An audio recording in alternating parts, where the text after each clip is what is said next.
The Bicentennial Open was held at Royal Sydney in 1988 and was a cakewalk for American Mark Calcavecchia. In his wake would be the likes of Greg Norman and Wayne Brady. Their paths would cross again at the British Open the following year. Calcavecchia beating them at the fourth extra hole.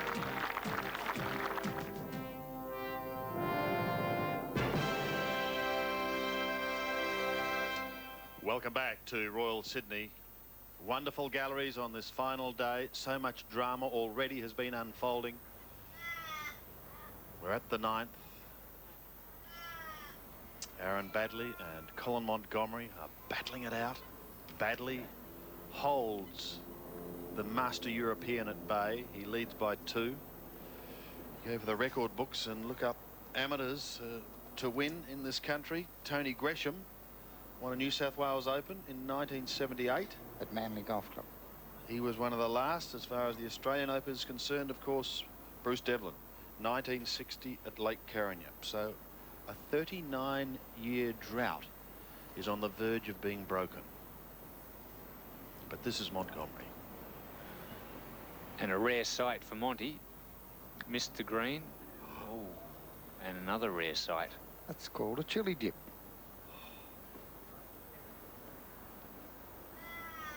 You can see there's quite a steep little slope there that he had to negotiate to get to the hole. But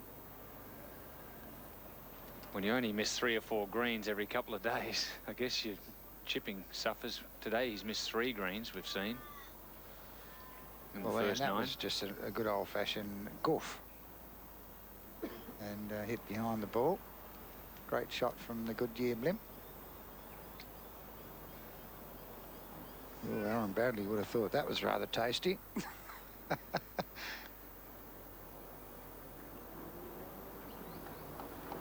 Yeah, good touch there, though.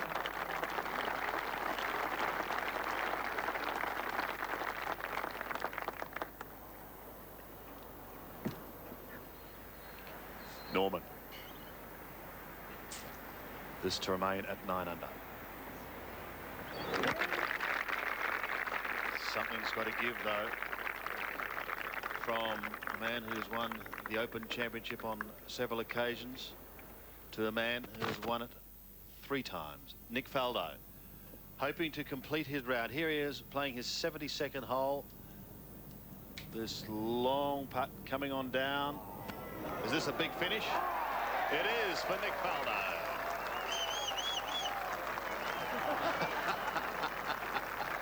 Watch that imaginary line, and he's home for 69. Good to see him out here. He tied for 4th at Royal Adelaide last year, and it's great to see him back. Now Baddeley, he's had a little shot of adrenaline in the arm here at the 9th. This is for a birdie.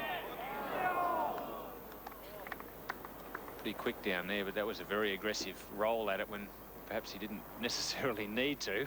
With Monty, still some work to do for his 5. Michael Long. Across the green putt for a birdie here at 10. Long at 11 under. Trails Baddeley by 3.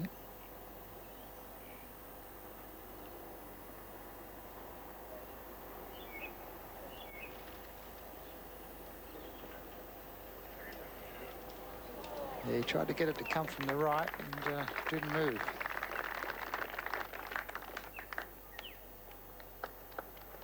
He's been steady all week, Jack. Been playing beautifully. 1 under today after the first 10 holes. Baddeley again. Lines it up. Wastes no time. Pops it in. Marches to the next. And he's out there as an 18-year-old, enjoying himself, enjoying the game. He keeps telling us all that that's what he wants to do. And he keeps doing it.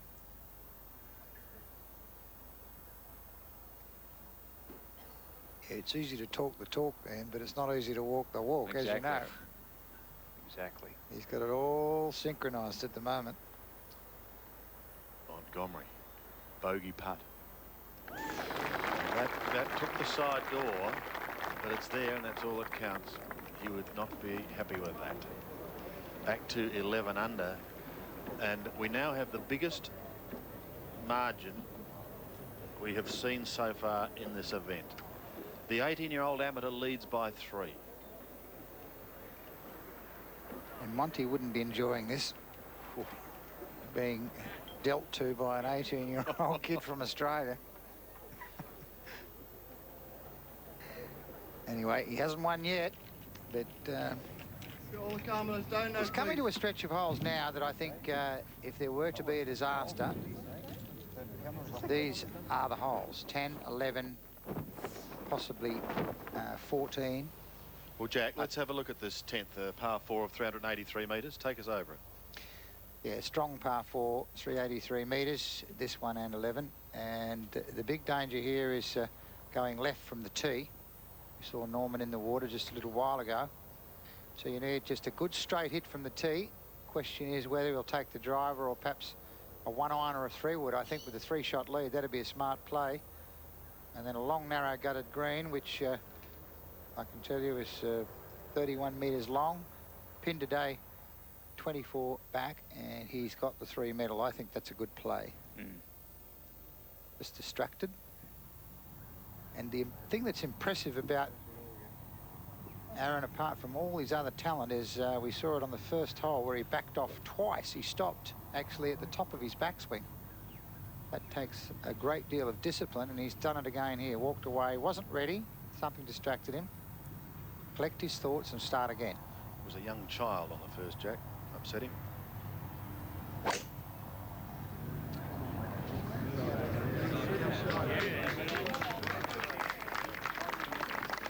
Gee, that's a good looking swing.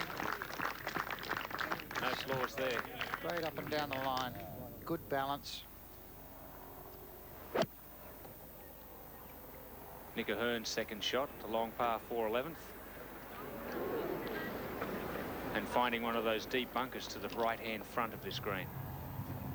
Back to the 10th. Montgomery now, having received a little bit of a jolt.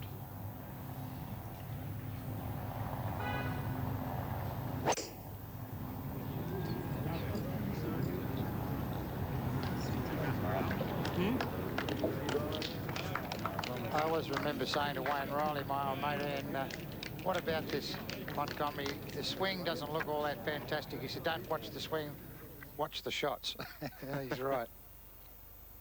To 12. Greg Norman. Now desperately in need of something to happen to get going. Trailing Baddeley by 5 shots.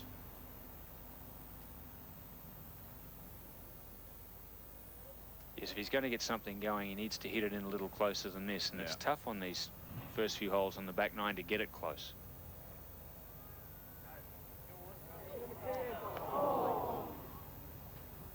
Because although the greens are receptive and the conditions are kind, to say the least today, the hole locations are tricky and tough to hole long-range putts.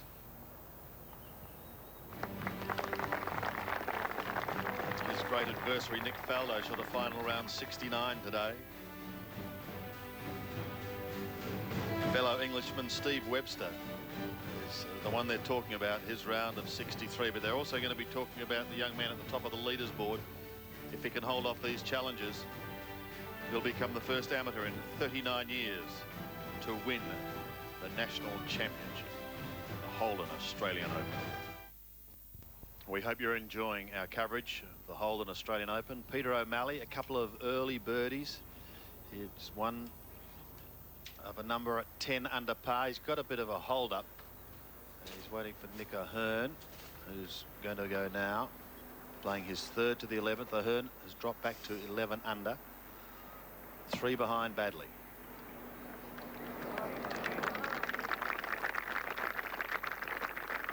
Yeah, Nick Ahern short-sighted himself a little bit there at the 11th. Wasn't really the spot to miss on. Our leader.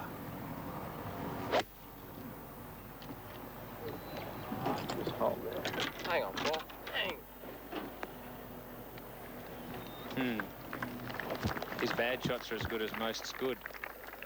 67, today. 68, 70. But he hasn't put a foot wrong today. O'Malley, second shot. Crucial to Peter O'Malley's chances. He needs something special here at the par 5 13th. He's 10 under, trails by 4. Oh, a good-looking shot. Just wanted a good leap forward there, so it got up over that tier. That'll run all the way back off the front of the green. Huge tier in the front of this green that you've got to clear, otherwise it rolls all the way back off the putting surface. Long has split the fairway down here, 11 under, and he has a 148 8 iron. Down breeze off the right. Beautiful conditions for golf. These guys just don't seem to have anything happening out here. Obviously, the man at the top, young Aaron Baddeley, he's playing great. That's a great shot. Gets a little under the hole, though. A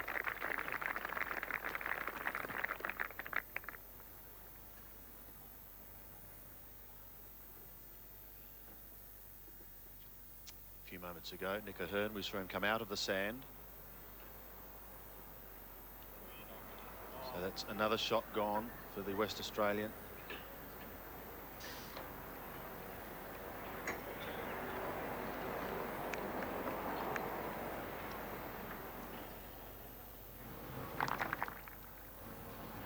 Now back at the 10th.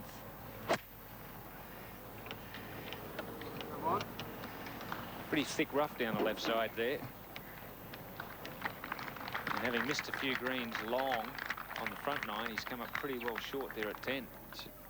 Might be in the yellow zone, ain't it?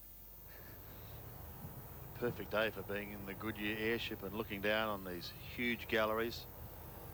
And just perhaps they're seeing a little bit of history being created today, Jack.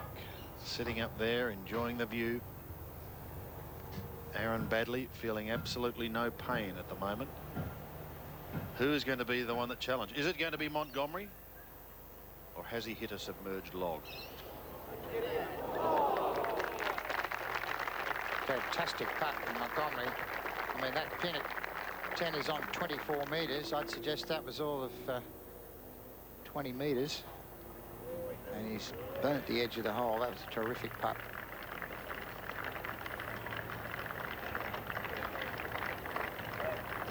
There's Aaron Baddeley from the Croydon Golf Club in Victoria. Interesting. That was a great shot from high at 2 greens here at 10 and 12. Unusual. Probably for those who follow the British Open, St Andrews has a lot of these double greens, and I think it's a nice feature. Yes, St Andrews has 7 double greens, 4 single greens and 7 doubles, and the holes, when added together, make 18, every one of them. So it's 2 and 16, 3 and 15, 4 and 14, and so on. Interesting. I don't know if you mentioned it, Sandy, but Baddeley was born in America. His father, Ron, was one of the head engineers for Mario Andretti, a race car driver.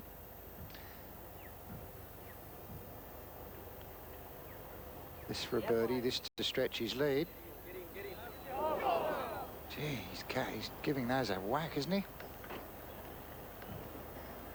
He's giving everyone a ride and giving them all a go, and knocking the second ones back in was the greatest of ease.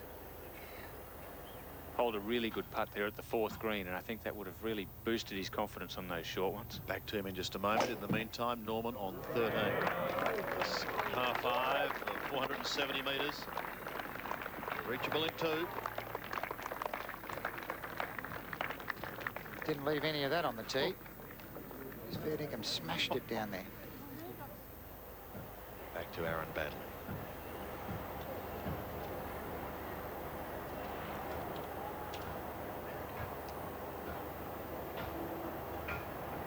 One eagle, 2 birdies, 5 pars, 1 bogey. This for his 6th par.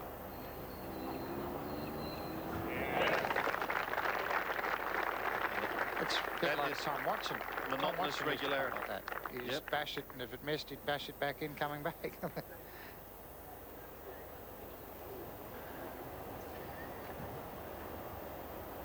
And for a horrible moment then, I thought that having had the advantage on Montgomery, I thought, oh no. He's less nervous than I am.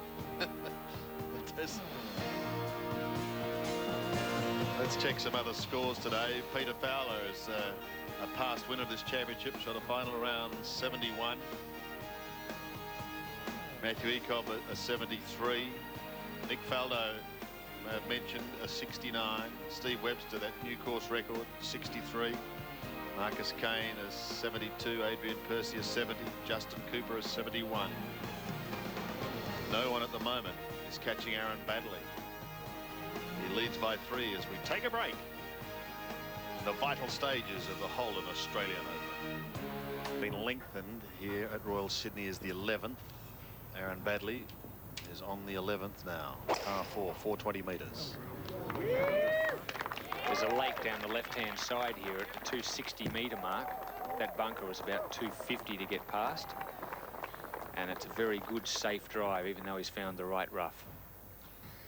Yeah, averaging 4.3 in this hole today. Third hardest on the course. It's Paul McGinley up at the green.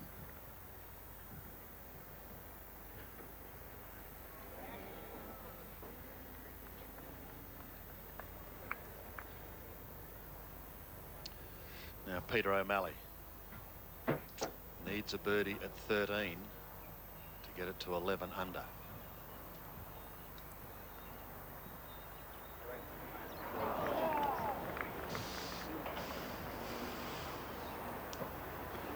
Another example of that shot that Peter O'Malley had just off the putting surface at the front, failing to get it up and down. That huge tier often deceives the golfer for both pace and borrow. Par for O'Malley. That's not helping his cause at this stage of proceedings. Couple under for the day. A round very similar to the one he played yesterday. As we go to 13. Greg Norman. Well, Sandy, as you mentioned, he's stepped on this drive 270 metres back into what little breeze there is blowing. He's remaining now just 194. Always tough to get on this green. You've got to clamber up this slope, and very steep slope at the front of the green. And if you fly it onto the top tier, it's then so difficult to hold it on the green. But Norman with a 2-iron from 194, right in the heart of the fairway. He's got it high, straight. Now, is it long enough to get over the bank? Watch this. Get lucky. Oh, here we go. Look at this. Yep. Well, he's gone from that to having a putt for eagle to probably having to chip now from about 1.5 metres off the green. Sandy, perhaps later on we'll get Whispering Pat Welsh to describe what the word clamber means. In the meantime, to 11, Colin Montgomery holding down a share of second spot with Michael Long.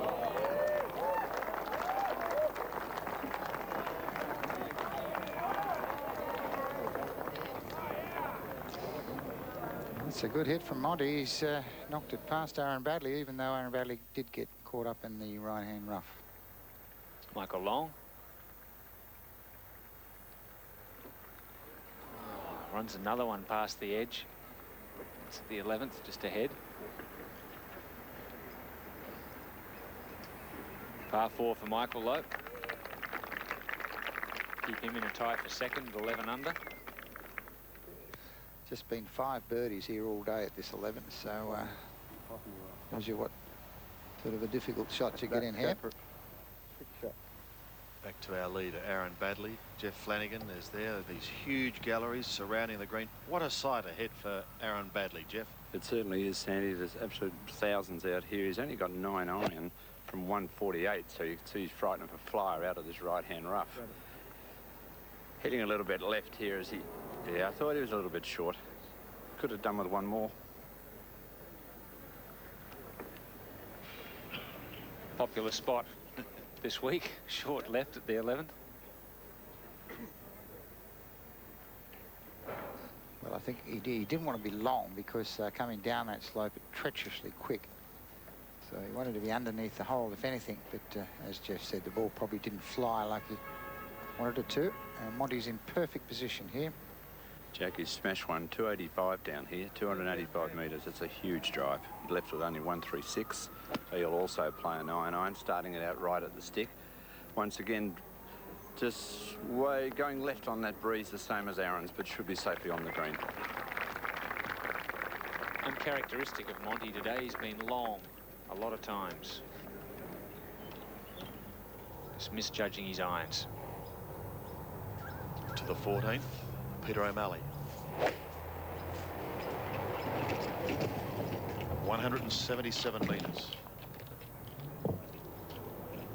Finding the sand on the right. Now to the 12th.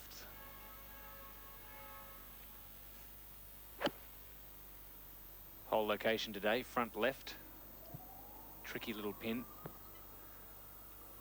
And Michael Long not liking that one, just sort of tugging it over to the left front. And look at that, what a view. Yes, magnificent sight, isn't it? Temperature in the low 20s today in Sydney. Craig Parry has a boat moored in the harbour. Might be getting onto it pretty soon because he shot a final round 73. And I'm sure he'll have a relaxing time. Another perfect day in the Premier State. As we go back to Greg Norman, third shot, 13.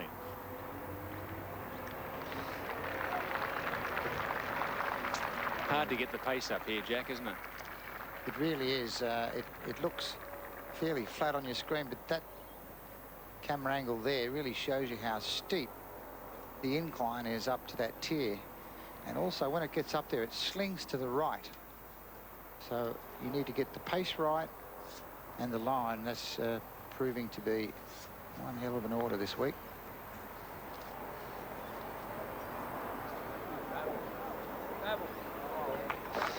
Well, that's a pretty good effort from where he was.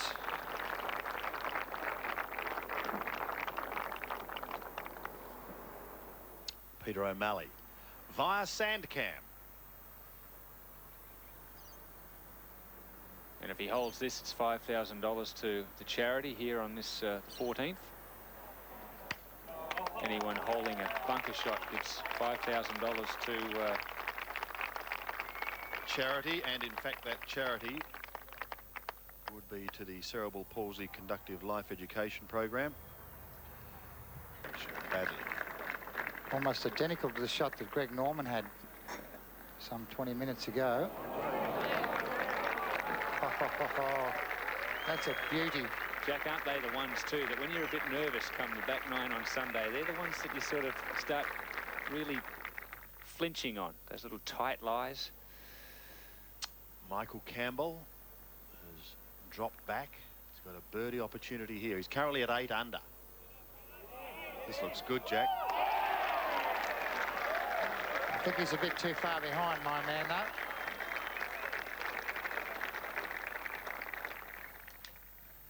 Back at the 11th, Montgomery for birdie. Down the slope, and then it starts to sling back to the right here. And straight through the borough. You can't believe it. It looks like it should turn more than that to the right.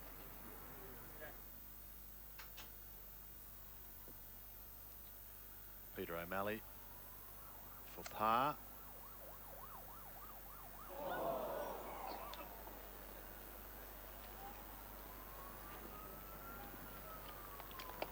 Under. Now for 4 for Monty at the 11th.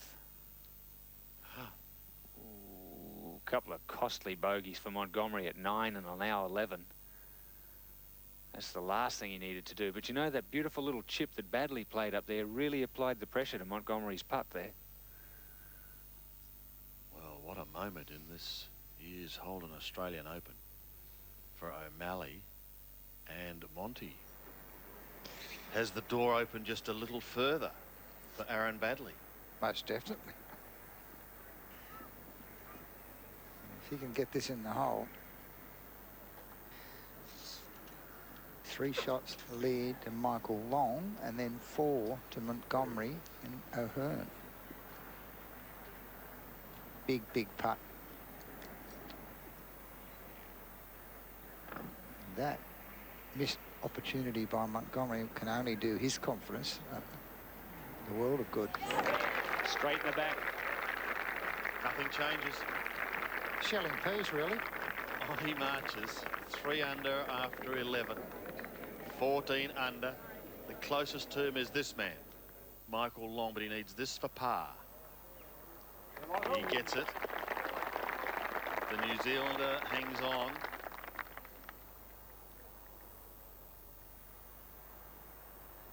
Now, can the Shark get something going here late in the day? This for a birdie 4 at the reachable par 5.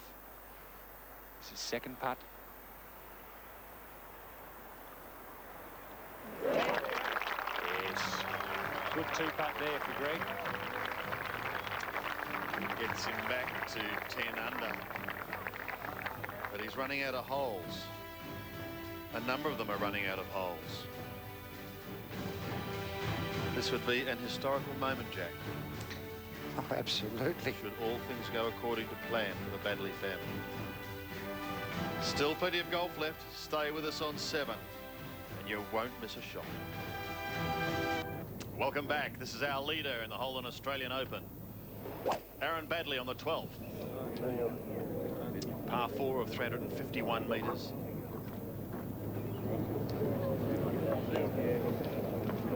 And a little fortuitous break there, no problems. Aaron going with the 13-degree 3-wood from the tee. Ahead to 14, Greg Norman.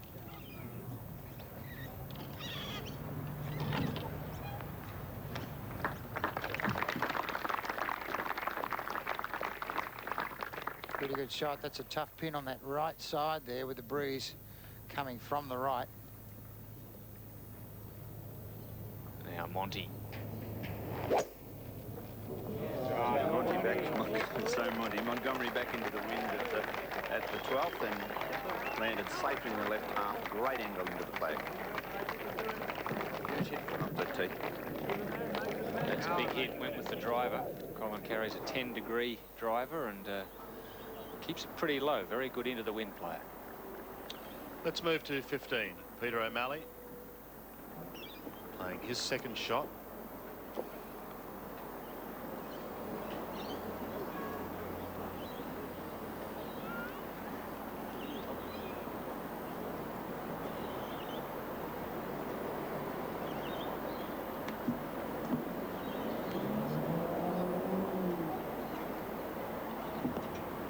And this hole, another one of those tough par 4s on this back 9. You see the green over there to our left is the 3rd green. Well, he's got plenty of room to play with there.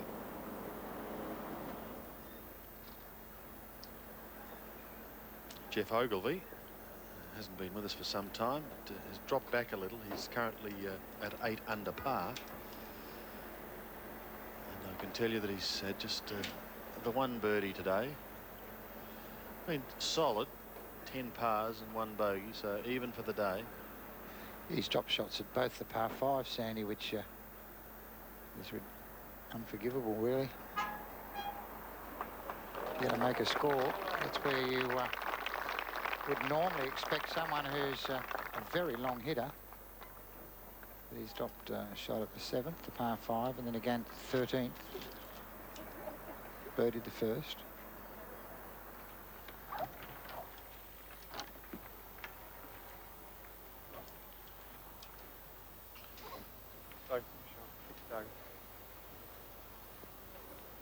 Let's join Jeff Flanagan with Aaron.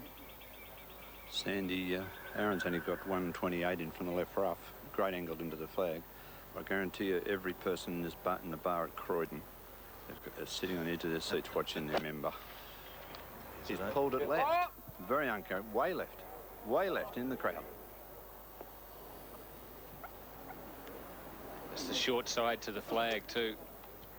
Makes it a very tough up and down from over there.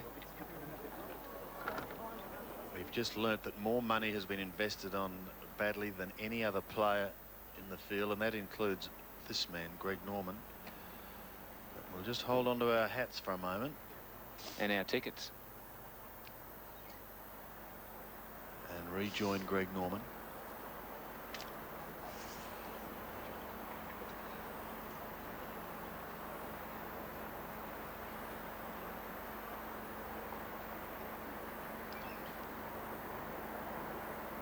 something I've always admired about Greg. His competitive instincts. Seemingly no chance of winning, but he still fancies his chances, and he's bearing down on this putt something fierce. He hasn't given up yet.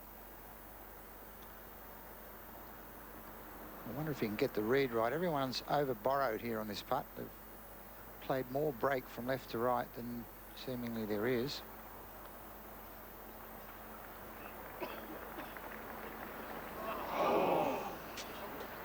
His putt did turn.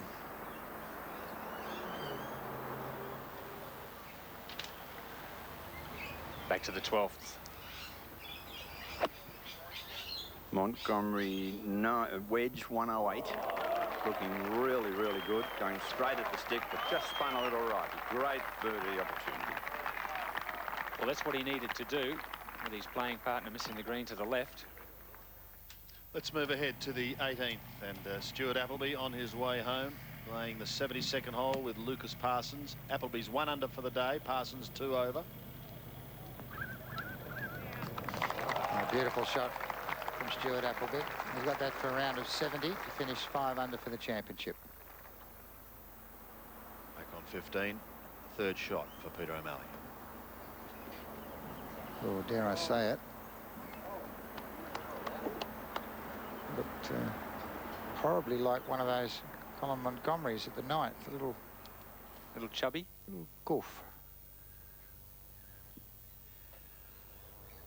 What a view from the Goodyear blimp.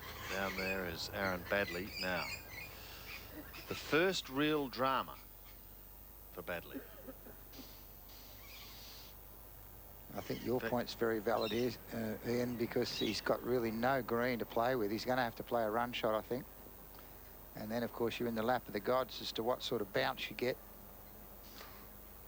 Probably he's got 2 choices. He could play it with a lofted club and just pitch it into the bank and hope it bobbles onto the putting surface, or he could play a 6 or a 7 iron and kind of bump and run it. Wayne Riley today had a final round 74. Another amateur doing extremely well is Scott Gardner. 69, but there again missing to the right. That's Jeff Ogilvy playing alongside Greg there at 14. As we go back to Baddeley. Looks like he's got the lob wedge out, Jack. Yeah. Well, maybe he's going to pitch this up the top of the hill there in the fringe and just let it flop onto the putting surface and hopefully chase down to the cup. I think one of the things in his favour here is that the ball's sitting reasonably well, and it's sitting in a bit of grass. It's a lot easier when it's actually sitting down there. Jeff Flanagan's there with him. Yeah, and I think if he throws it in the air, he's got to land it some 3 or 4 metres short of the hole. I don't think he's got any chance of landing it on and stopping. Sitting well, but if he tries to run it into that bank, I think it'll just jump on him. He seems to have plenty of loft on this club. Wind at his back too doesn't help. Very composed young lad though. If anyone can do it, he can. Here we go, in the air. Oh, how good is this? Whoa.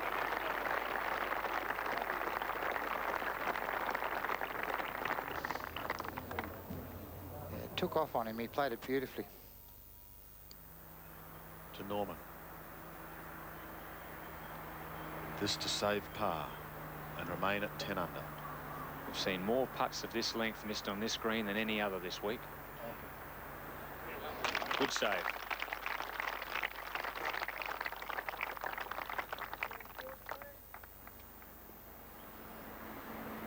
And O'Malley also trying to save par.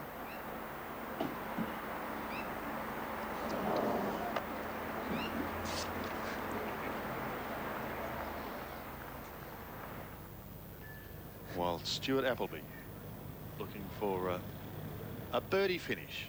72, 70, 71, and that is another round of 70 for Stuart Appleby.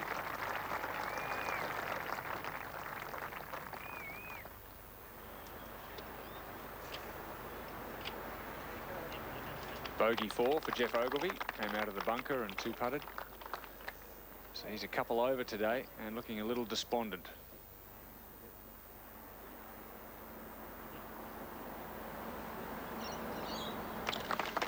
Drop shot for Peter O'Malley, so that's a couple gone very smartly, and he's back to 8 under, trailing Baddeley by 6.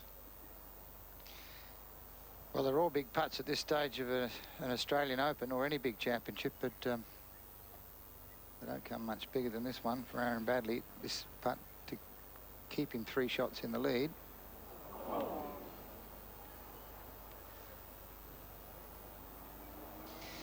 Now, a very big putt coming up for Colin Montgomery.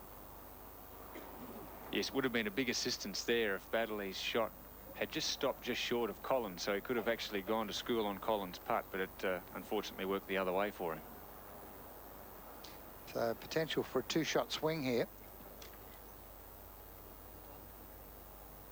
So Baddeley's going to drop at least 1, go back to 13. Colin Montgomery is 10. This to go 11. So suddenly things get a bit tighter.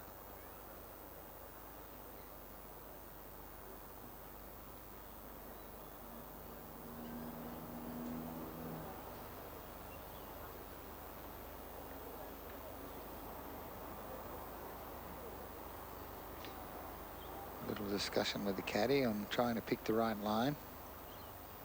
Once you've settled on a line and you're conclusive in your mind that it is the right line, that's very important in terms of then you can put that out of your thoughts and just concentrate on putting a good stroke on it.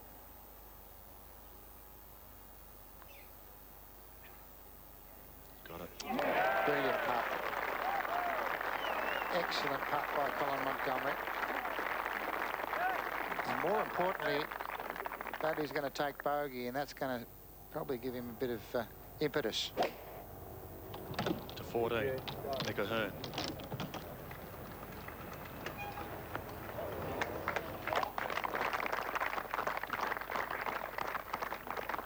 And a pretty good shot.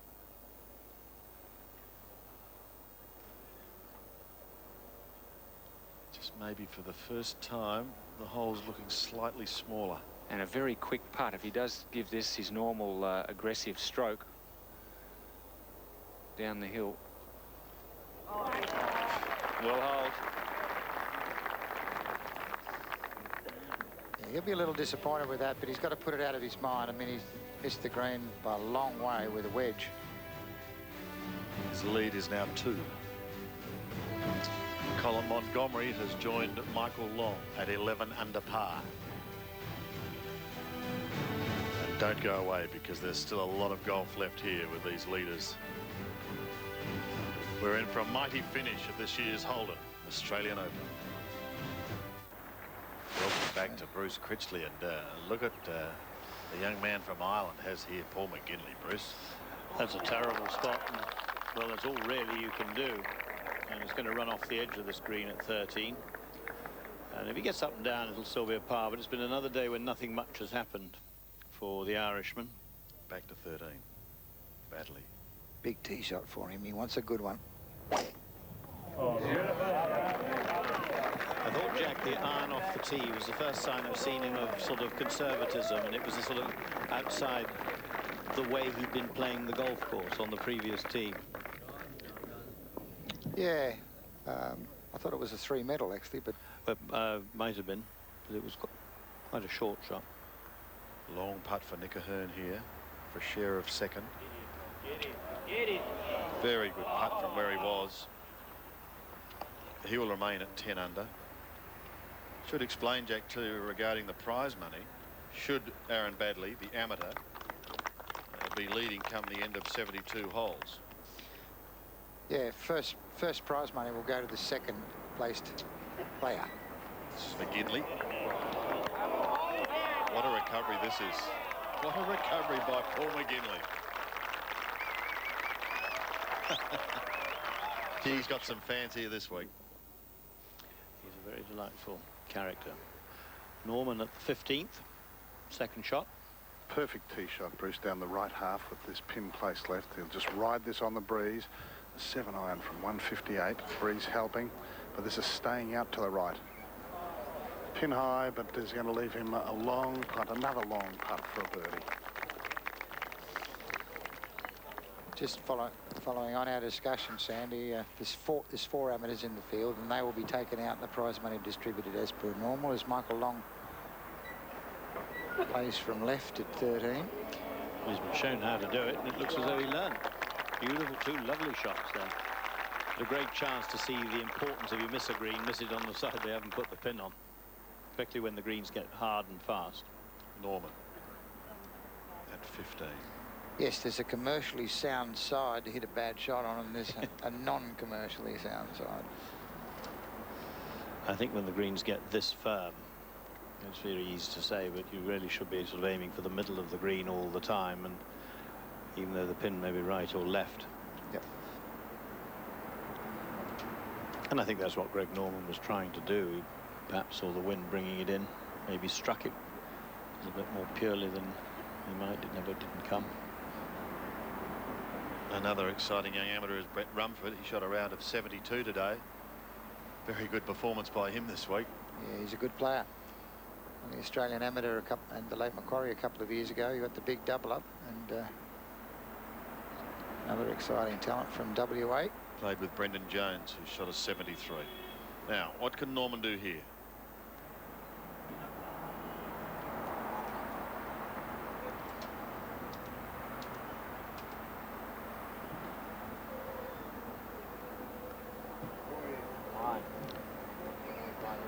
Gently hit that. How gently he hit that.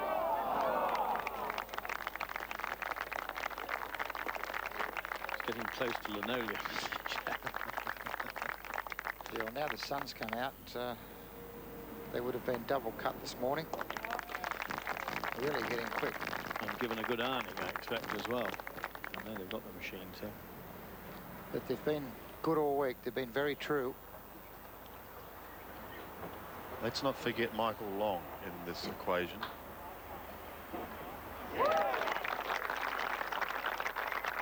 He's at 12 under par. And this is Peter Lonard. Hit on 16. He's at 9 under. And he gets it. He gets a share of 4th place, Peter Lonard. Colin Montgomery from the ideal spot in many ways. Left-hand fairway, right-hand pin, and he's hit it low and very straight. He's got the runner, which will get him up onto the upper level. Now it wants to steady down, steady down, steady down, steady down. That hasn't stopped rolling. In fact, if the camera were to go back, you'd see it might have gone another 5 or 6 meters down the bank. And you can see, Bruce, you're quite right. That ball straight through the green and down into the valley. Yeah, this is exactly what you were saying, Bruce. Aaron Baddeley needs to, well, you see him take a big deep breath there. Just try and get this in the middle of the green. Forget about that flag over there on the right. Left edge of that Holden sign is the ideal shot. Well, Jack, it shows how pumped he is. He's only got 4 iron in from 191 after a huge drive, but doesn't like it at all. Ooh.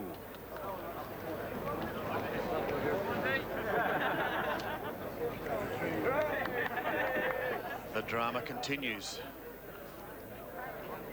Let's check out some of the action earlier in the day in our latest Holden update. This Australian Open update, proudly brought to you by Holden. We go back to Greg Norman's round early on, his second to the first. Norman today needing a flying start. It was a great recovery, setting up a birdie opportunity at the first.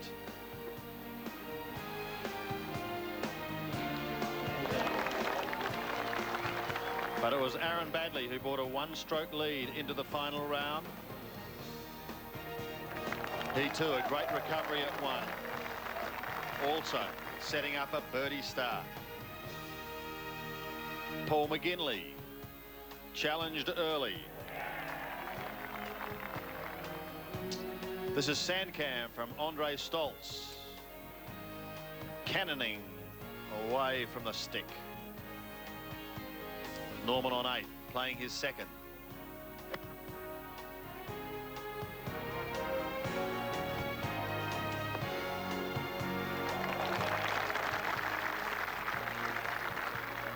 And this is Nick Ahern back on 7.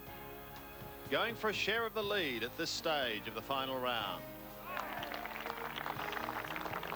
Unmoved, though, was Aaron Baddeley. Eagle opportunity at 7. It stretched his lead. There it is in our latest Holden update. This Australian Open update, proudly brought to you by Holden. It looks very calm and peaceful, doesn't it? Looking out over Sydney, but in Royal Sydney, Aaron Baddeley has a little bit of drama. Michael Long has a sniff. Colin Montgomery is hanging on. We'll take a break in the Holden Australian Open. At a very critical stage of this year's Holden Australian Open, this is the third shot of Aaron Baddeley. To third aim. Wow. He's played a remarkable recovery. Just looking at that, Sandy, he was very, very close to the bushes, so he was lucky. Michael Campbell, eagle at 16. This would catapult him to a share of third.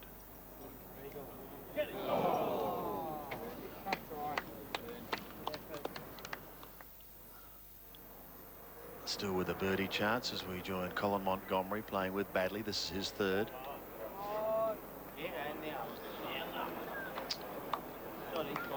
Just losing a little on the bank.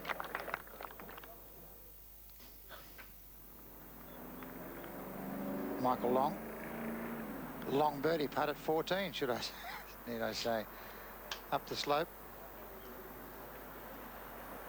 And a bit of work to do. Suddenly, there's a few strange things happening. Absolutely. We'll go to the 13th, where a couple of happenings. I suppose that second shot of Baddeley might have been a reaction to the pull he had off with his iron at the previous hole. But he got away with it, and a 4 is not yet beyond the bounds of possibility. Jeez, it took a lot of bottle, though, Bruce, to play the shot he did. Look at this. Look at this. How's that for an answer? That is the stuff for which championships are won. And finally, some real emotion. What an answer. Well, I must say, and of course, you know, we were talking a little earlier on the match play, and there's certainly lots of other players out there. Norman, Lonard, Long, of course, but that is something tough to be on the receiving end. Oof. He's thinking about it now. He's thinking about it. Really, Bruce, I felt that his putt was made a bit easier by the poor chip that Montgomery played. I mean, match play stuff again. I'd almost have to give that an umpire bail ash wide there, because that really wasn't such a difficult chip he had. And, well, it was exactly the same chip as we saw the two previous. Long and Paul McGinley lay absolutely stone dead. As you say, not that difficult. Certainly would have given Aaron Baddeley a lot more confidence over his putt. Now, Monty knows that he really has to try and work this in somehow to stay in touch.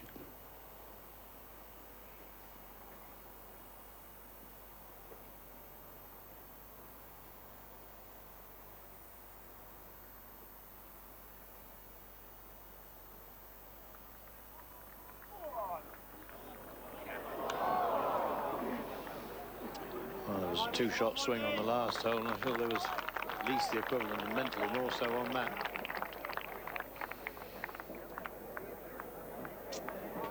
Aaron Baddeley again stretches his lead. The Hahn premium shot, certainly worth another look.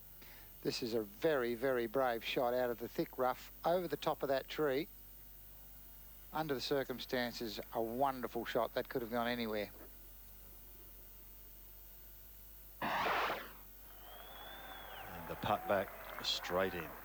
Now, this is a big putt for Michael Long.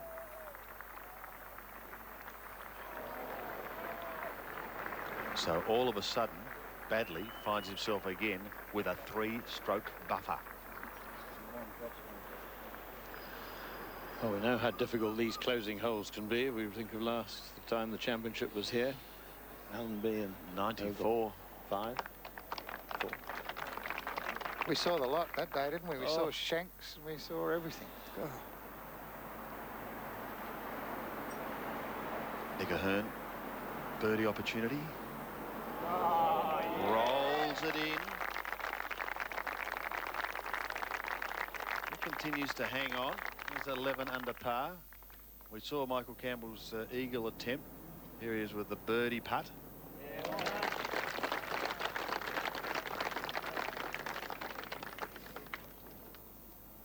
That takes Campbell to 11 under. And back down the fairway is Greg Norman. 242 to the hole, and he's played some of these great shots with this metal 3-wood of his. Second shot to the par 5, 16th. Jack, you'd have to think he needs eagle here to get back into it. Just right at the heart of the green. Look at this. It's just slipping up to the back. But he's got a long distance eagle chance here.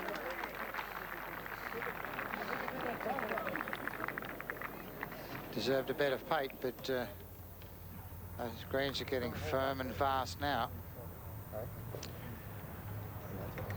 14th, 5 holes to go for Baddeley. 3 shots in the lead, and he'll be very pleased to get past this hole. He's had taken 4 here on each day so far. Pretty narrow target, and if there's any signs of him tightening up, this shot will find him out. But he just wants this safely on the dance floor.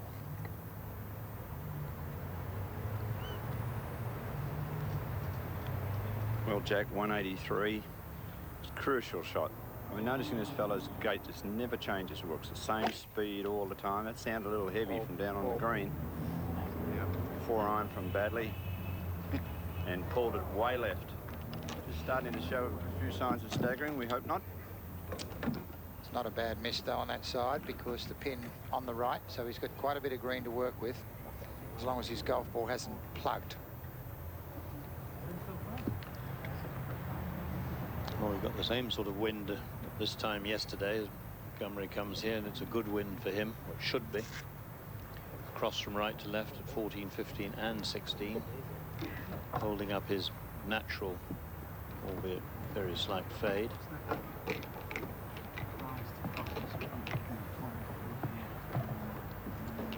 Great shot of the hole, ringed by these wonderful galleries. Many of them switching between the Norman group and the Baddeley group. We'll see if Montgomery's experience can bring him to the fore here, Sandy. 5-iron from Monty at 14. He knows how to win, but once again he's strong. Down the back. In fact, he's nearly got me. Yes, you could hear the cries of come down, but golf balls don't always do what they're told. You got to talk to them, though, and hope they listen. Are we on the verge of seeing history created here at Royal Sydney? So much has happened today. Really has been an action-packed final round. England's Steve Webster came out here last year to Royal Adelaide and finished in a tie for 11th. This year wasn't amongst the leaders, but has fired a final round 63 to rewrite the record books. Aaron Baddeley could also rewrite the record books as well. Stay with us and his every shot when we return. Welcome back. Closing stages. This final round of the Holden Australian Open. Michael Long. Second shot to 15. 149, 18, but it's going. Does not want to go left at all. And Lindsay Stephen is right. It has gone left. Greg Norman to get it to 11 under. Yeah. He's got it. So we now have 4 players at 11 under par, but they trail Aaron Baddeley by 3. Back down the 16th fairway. Mike O'Hearn. And I think he's tugged that a little. Right, no, it's okay, but I think Well didn't hit it. He certainly was talking to it in a gruff voice. It's all right. Certainly, I think Norman deserved a 4 with the second shot. Brilliant shot, wasn't it? Craig Spence had a final round 71 today to finish 5 under as Montgomery takes a drop, and Robert Allenby shot a 73 after looking to challenge early, had a disappointing finish and finished at 3 under for the championship. Yep, back inside.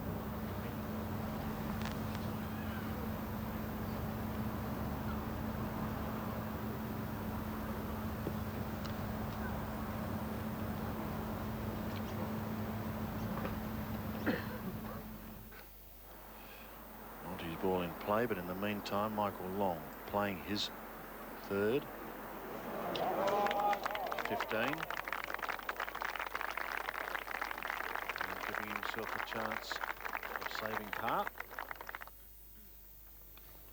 Michael Campbell from just off the green to the left at 17, using the flat stick, the putter. So just recapping, Baddeley 14 under, Long, Montgomery, Norman and O'Hearn 11 under, Michael Campbell 10 under. I think Monty might have got a drop, Bruce, from that tower, did he? Yes, it was a free drop. You can certain. So no penalty. It's his second shot. Quite a dusty lie. A bit of check. I don't stop on the stuff now. That's good shot. Geez, that green's getting quick now, isn't it? Gee. Well, all those greens that are perched up in the air, the water they've had has drained away. The defending champion, Greg Chalmers, had a final round 74. That's what he opened with. Finished at 5 under. While on 15, Paul McGinley. Birdie putt. That's the best birdie he's had since the second. And he's been hanging in there, string of pars. Well, Bruce, I think if he can get this up and down, he's won the golf tournament, because 16, the par 5, I think he can reach it in 2. And I can't see him throwing 3 shots away in such a short space of holes. Because nobody's really coming at him or finding a lot of birdies at this stage. He's got work to be done. And the bunker shot there, perhaps a reaction having watched Montgomery's go scooting by. But it's a long 1.5 miles of golf to go. Michael Campbell for par to remain at 10 under.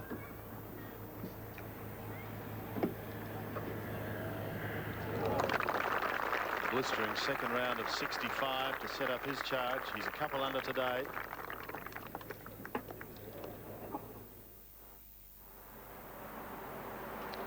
And this is a testing putt for Michael Long to stay at 11 under.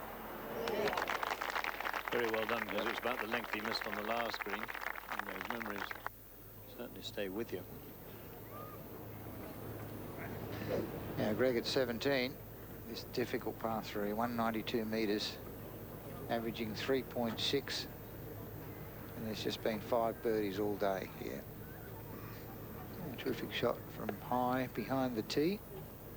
See the green perched on top of that knoll. The pin today at 17, 7 on and 7 from the right. Gee, that's a mean pin. We might detect a new little waggle here for Greg. Bat. 184 metres for the flag today with a 3-iron for Greg. He's bringing it very, very high. Needs that carry. It won't. It'll trickle down to that little valley just in front of the green. The thing is, you're trying to get a birdie and you can't afford to be long here where that pin is today. Otherwise, you're putting straight down the Tower of Pisa. The 2 short holes, 14 and 17, are the 2 hardest holes on the course, as Baddeley draws his 4th 4 of the week there. But it's only 1 shot gone. But it has all got a little bit ragged. And I think if Montgomery's going to have a chance at the tournament, he must hold this one. Not getting a 4 at the last was quite a blow. In the meantime, Campbell to 18. Going left. Just on the edge, should be okay. Might be long enough just to have a shot, Sandy, I think.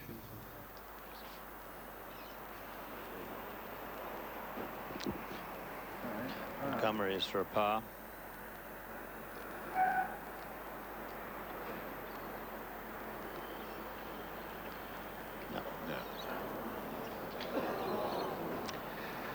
Well, it's extraordinary. We've talked time and again of his judgment of distance. That's the third time today we've seen him take a club too many, or what turned out to be a club too many. Maybe it can be adrenaline. It always makes you hit the ball further. Bruce, I got the feeling he was trying to cut that ball into that flag and pulled it, and of course it always goes longer. Well, what a start it is to our summer, and we have got a magnificent summer of sport lined up for you on Nick O'Hearn. He's one of a number at 11 under par. He's played a beauty here. He continues just to work away. Nothing fancy. Yeah, that was a ripper. He's going to go to 12 under. Peter O'Malley. Playing with Michael Campbell. Tee shot at his 72nd hole. It rattles around the paper barks on the corner of the dogleg.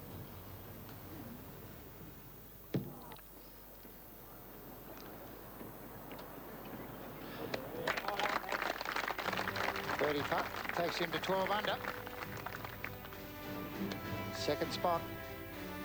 Tied for 5th a couple of years ago in this very event after leading at the halfway mark. And he is only a shot out of it now. What a wonderful finish we have for you in this year's Holden Australian Open.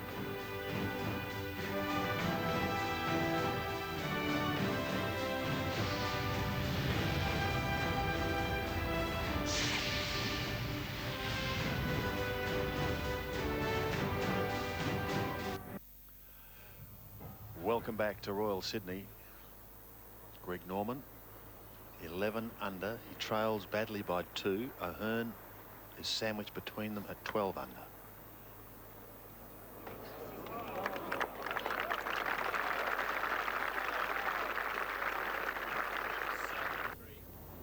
I'm not with O'Hearn, mate. Now Nick O'Hearn.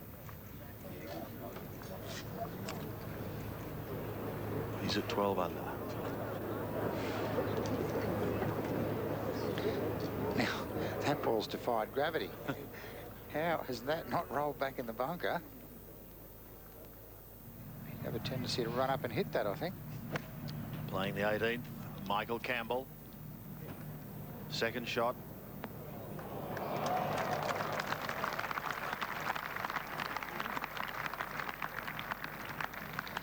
Gee, that ran on, didn't it? It was a beautiful shot he played, but just not able to stop it.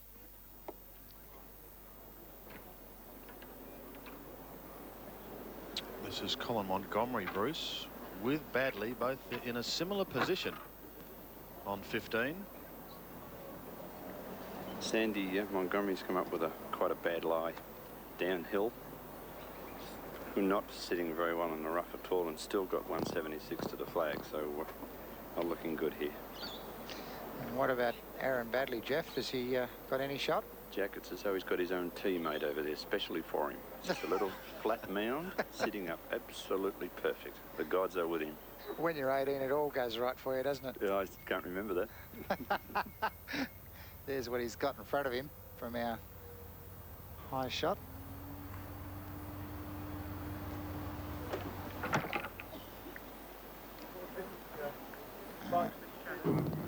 This is the stage when Colin gets quite agitated.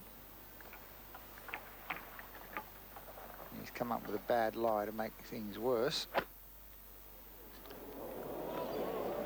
Yeah, that's gone back into the crowd. Tough shot from that one.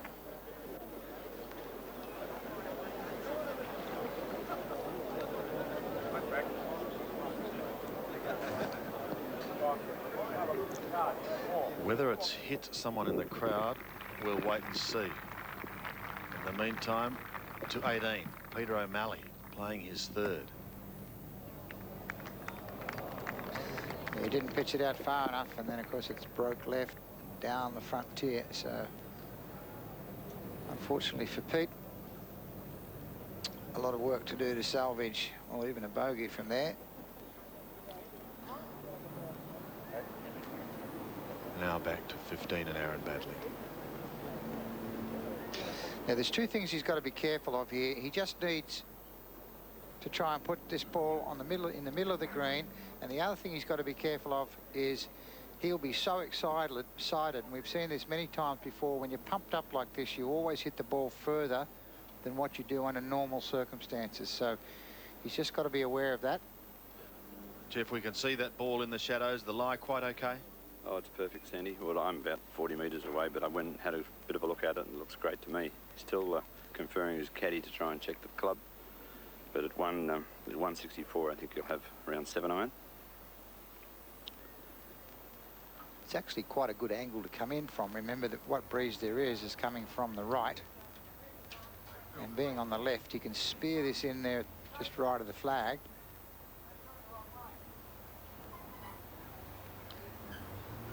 As you said, Jack, he'll be pumped, so we just got to be sure that he doesn't get a flyer out of this. 164, 7 iron.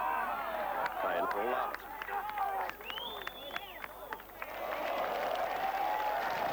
What a fantastic shot there. And the moment you saw him hit it, he didn't hit at it.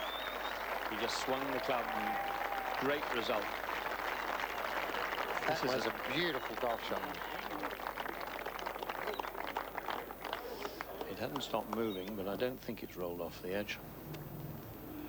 Michael Long, his third shot to 16. Long is at 11 under par. He's got to find something in the next couple of holes. And Greg Norman coming up 18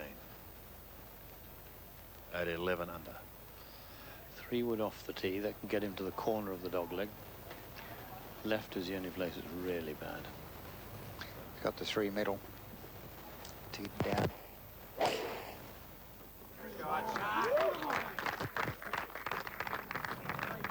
One of Greg's favourite clubs. He's had it for a long, long time, that club. Boy, can he use it.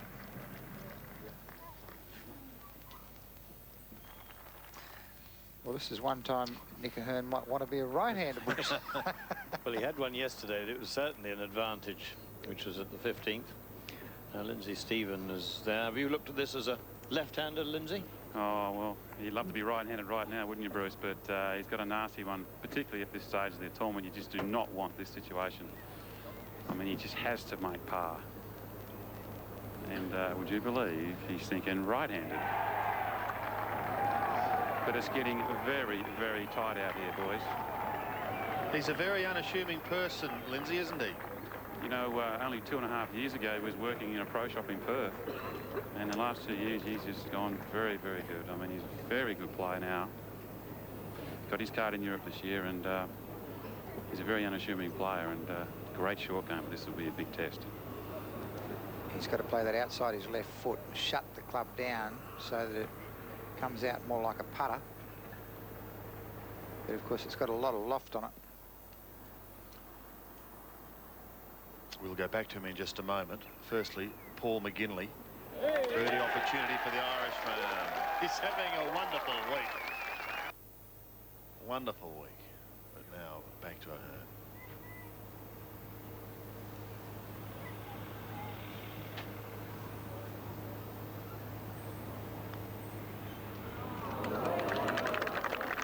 Very well executed shot. I think the great thing that I like, though, is how long he took to decide what he was going to do. He wasn't rushed into making a rash execution. Now here's Colin Montgomery, who I thought was quite lucky to come bounce the bunker. And I'll tell you what, he's played a wonderful shot from there. Absolutely wonderful shot. As ordinary as the one was to the last, that's a very brave shot, particularly when things have been going wrong. And they have the last couple of holes. Michael Long birdie put at 16. This did take him to 12 under. Just on the right edge. Well done. So it's Baddeley by 1 from Ahern, and Michael Long, who's also gone to 12 under. I think this putt would shut the gate. Yes, because he's still got the par 5 to play. Always remember, and all the Nick O'Hearns and the Michael Longs have played that hole. They've made their birdies, obviously. But a 4 is not to be sneezed at. Absolutely not.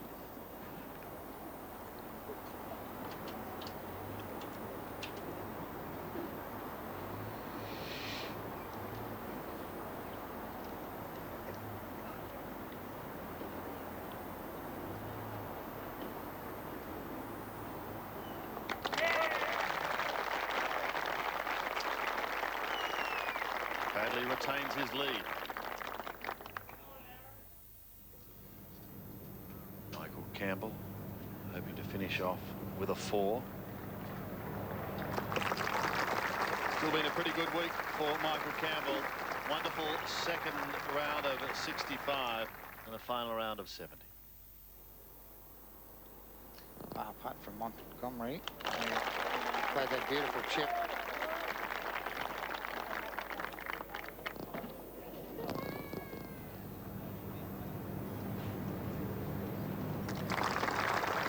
O'Malley finishes off, but it's 4 shots dropped in the last 5 or 6 holes, so an untidy finish for him.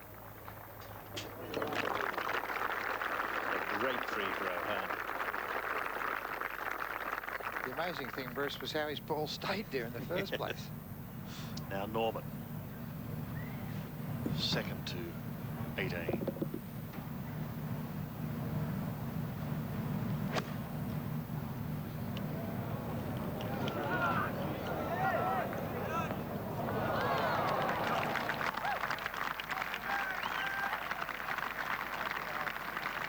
Has produced the big finish here at 18, but certainly needs to do it again today.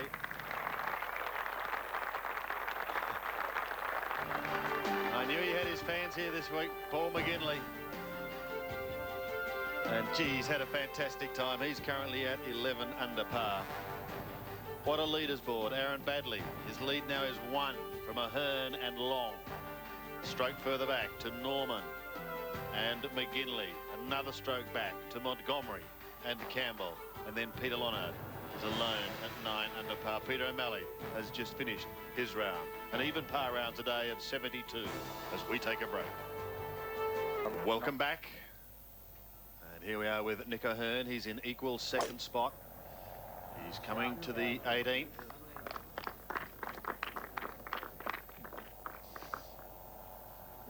And he's in perfect position. Been a great week for him. Currently at 12 under, while on 16. 1 behind our leader, Aaron Baddeley.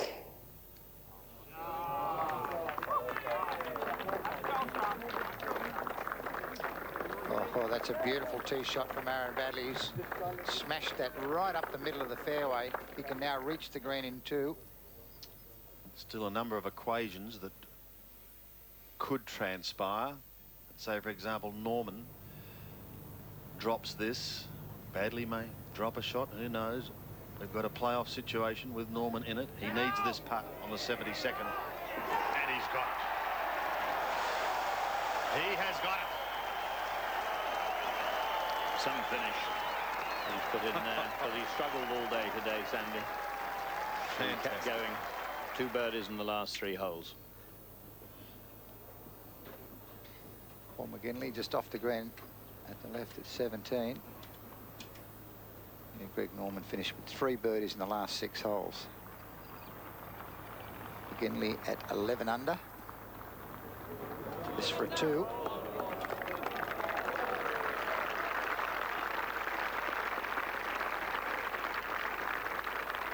And what a time for Ian Baker Finch to come back into the commentary box. Big finish here. Unbelievable. It's all happening out there. And McGinley's another one there with a birdie at the last, could get in there with a chance of winning the championship as well. Now just 6 players left out on the course. Well, Montgomery, we saw him tug his tee shot at 15, and he's done the same again.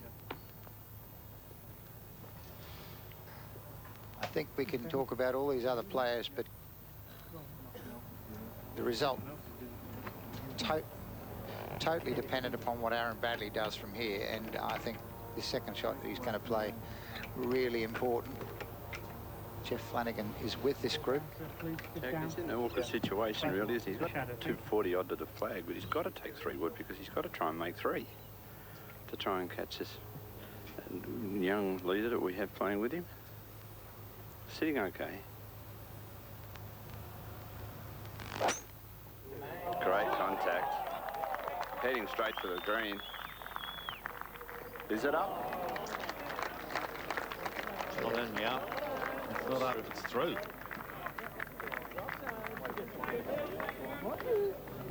It's not a bad play, though. He eliminated all those bunkers in front of the green. He's got a chip shot now for 3. Meanwhile, Michael Long has a share of second spot that needs that ball to sit, and it's gone. Yeah, it's a severe test, this, the 17th green.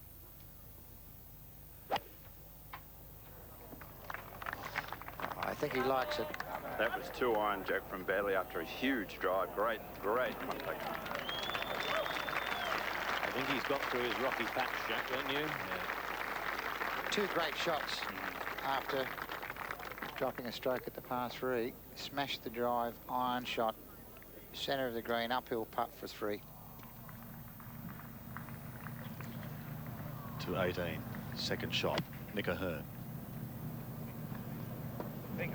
Big shot, this one. Nobody has been able to stop that ball, Bruce, today on that top tier. The only one really was Greg himself, who I think he actually pitched it into the top of the slope in the front. Well, we saw Michael Long's ball heading down into the valley. That's where he finished. Yes, if he'd hit it a metre less, it would have been about only 5 or 6 metres beyond the hole, but it just, everything over on that front left portion runs off down. It's pretty good up and down from even where he is now for a 4.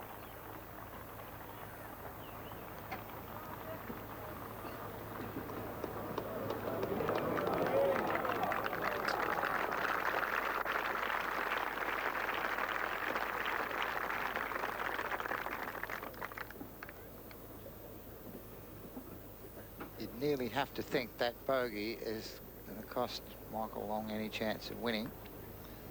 Drop a stroke, go back to 11 under. Remember, Baddeley on the green at the par 5 16th. Stranger things have happened, mind you.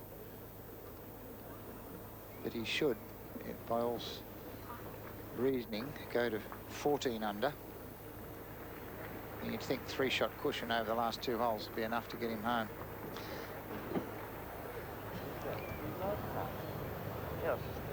Yeah, actually Nick Ahern, of course, on 18. And of course Norman in the clubhouse.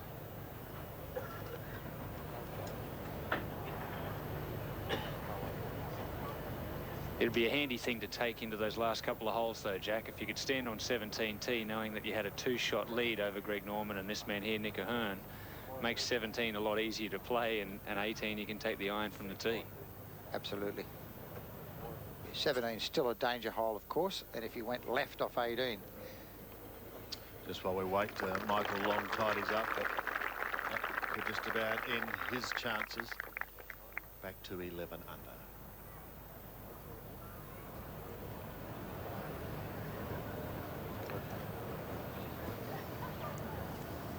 Very, very impressive week again from Nick Ahern. Tough conditions, Australian Open Championship, and once again his ability to keep on keeping on, if you like. Yes, I think, you know, a lot of players, Aaron Baddeley himself from last year, who featured a couple of years, 3 years ago, and then they come and get further this time round. Would that be a finish? It is a finish. Boy, you can't hit a putt any better than that without it going in. He has really putted well the whole championship. I've seen him hole a lot of short ones for pars, and when they're not going in, they're just burning the edges. It's been a fantastic championship for him. Good to see him turning his game round. There he is with his caddy and wife. Finished 108th in the European Order of Merit this year. A couple of top 10 finishes and a wonderful thrill this week.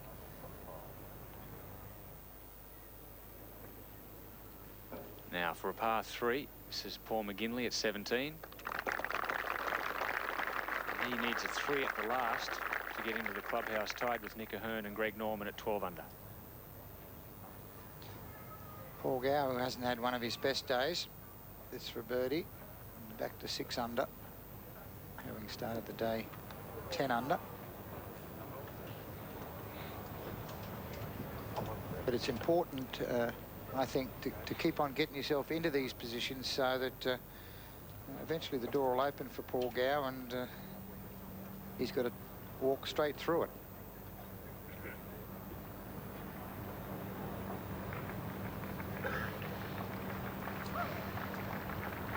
It's like reaching another level, Jack, isn't it? It's like putting another level on top of each one as you go along. Your confidence builds each time you achieve a higher level. Round of 76 today for Paul Gow, who opened with that then course record 64 on day 1.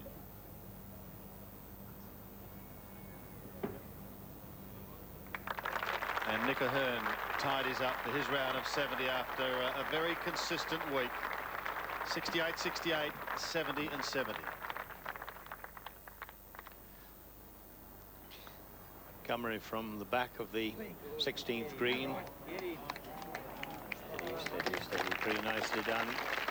He was in the dropping zone and may well have come up under a tower. But that's only 3 shots he's played to there, so that putt will take him to 11 under.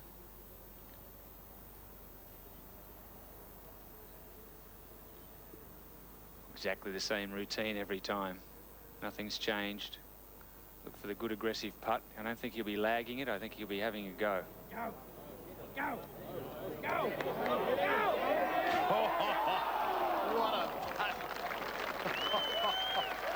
Well, of course, one of the things here, as Aaron Baddeley taps that in for a birdie, takes a 2-shot lead, is if he does go on and win the championship, he doesn't get to take home the check. And all those pros that are tied back in second place behind him will get to share in that first prize pool. I would have thought, were he, as you say, to win, the price of admission to the professional ranks would have been considerably enhanced, probably by more than the first prize. But money really is secondary when you've got a big championship like this. It's the title, the strap line, the CV that really matters. You get the feeling the penny's just starting to drop a little I further. thought that a couple of holes ago. I think he just had a little bit of a sneak. He thought, well, I can win this now for sure. You see the look on his face then. He really come to realise he had a 2-shot cush.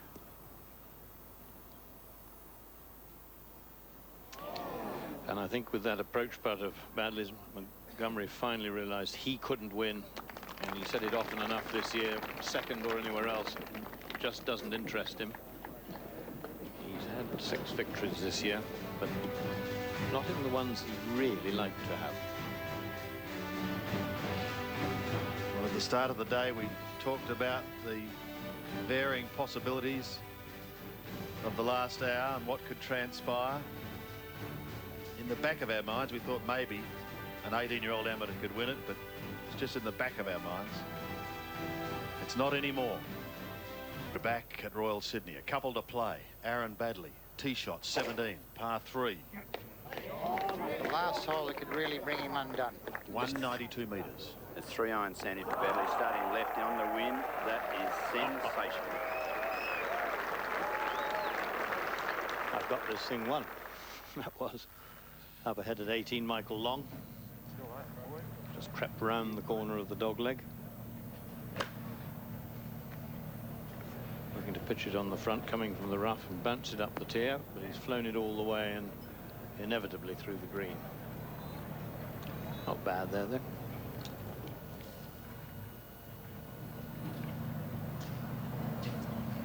Now McGinley. McGinley 129.99. I think it's too much club. He's got to get down. Oh, a little ricochet rabbit there. This is pinball machine stuff. Got a good break. He could go and teach Jean van der Velde a thing or two. Now, back to Montgomery on 17.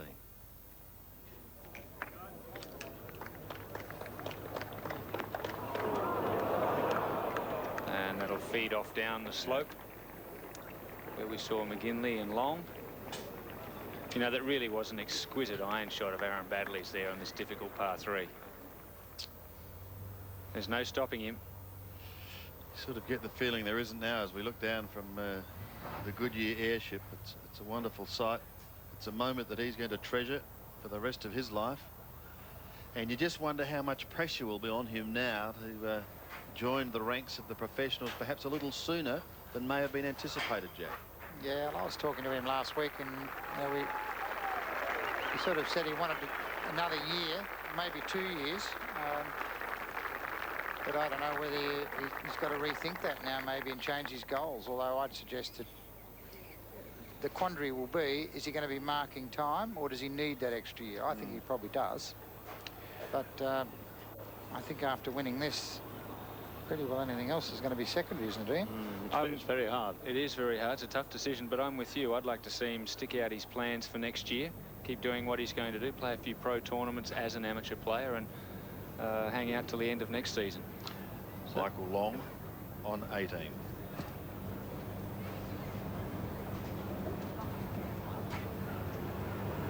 One under for the day. And all of the players in the field have had a putt in practice from this area because it's a drop zone. If you do go long, this is where you get to drop it and putt from. Pretty straight putt.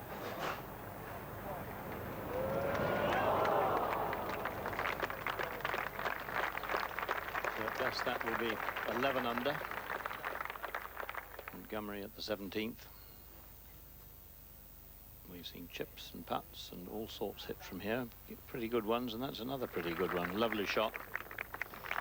Montgomery now not wasting any time getting on with it. It's been a good effort.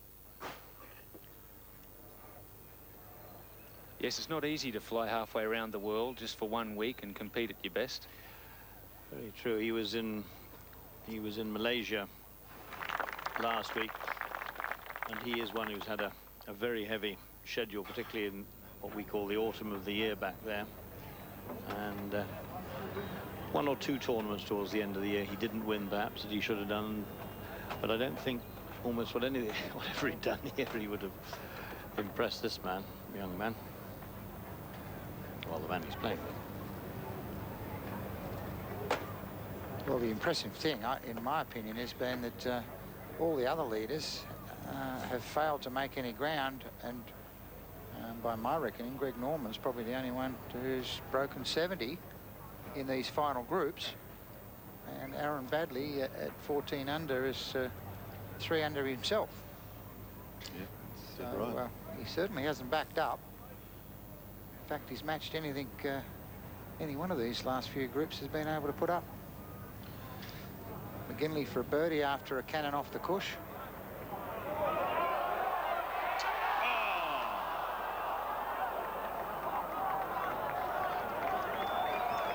That was worth a few bob, that putt. A few thousand per millimetre. But it's been a very good week. And he's made a lot of fans here in Australia too, Bruce. Oh, yeah, he's been out here a few times, and he's always welcome. He's a wonderful all-round sportsman. He's a marvellous amateur. That's a 1 under par round of 71 to finish 11 under.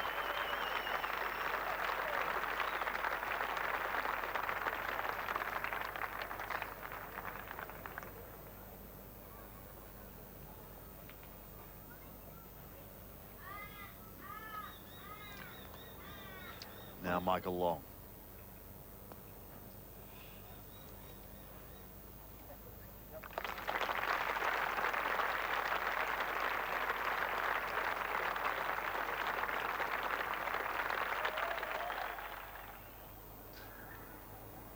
Aaron Baddeley for a birdie at 17 to stretch his lead. It's about the first putt he's left short. Yes. Lovely feeling, a couple of shots in hand and a 1 hole to go.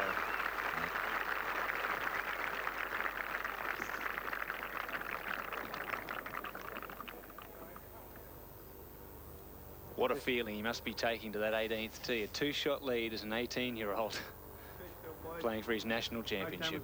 Thank you. He's taking the iron. Anywhere right, you can play.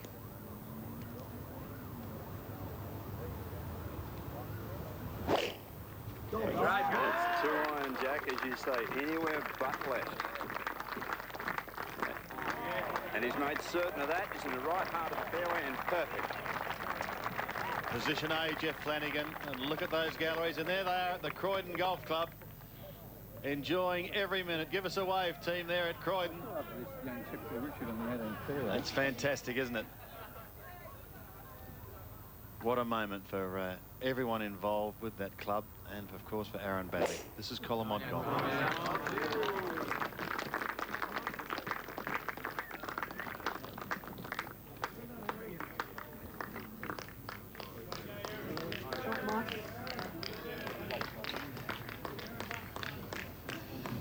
So this is going to be a very special moment for Aaron Baddeley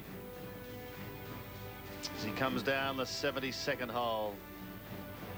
We'll take a break, but when we come back, he'll be walking up to the green, and I'm quite sure that it will be a very emotional moment. To do something that no amateur has done in our national championship for 39 years. We'll take a break and then be back with our new Australian Open. What a wonderful sight. The 18th, 72nd hole of this championship. Aaron Baddeley is about to play his second shot.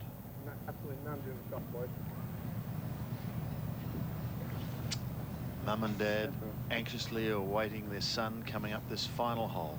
Ron and Joanne. What a moment for them. Oof.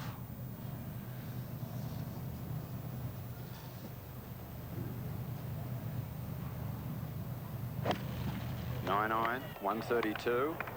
Going left, but a proud moment for this child, or virtually a child, 18. Great safe shot into the heart of the green.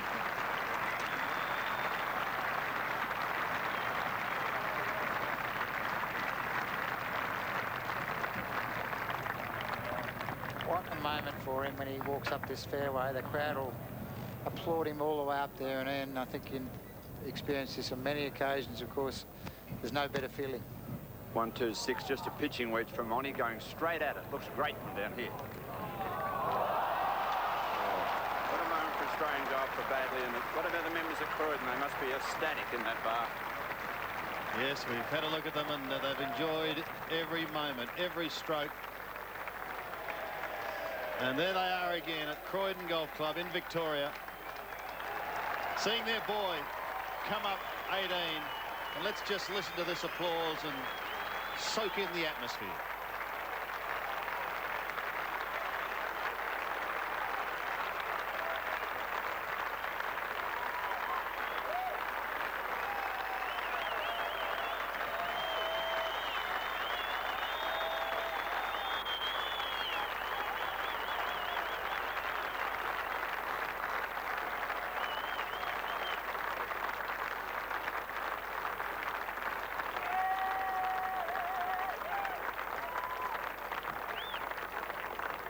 Not only a very special moment for this young man, but a very special moment in Australian golfing history. Couldn't have happened to a nicer kid.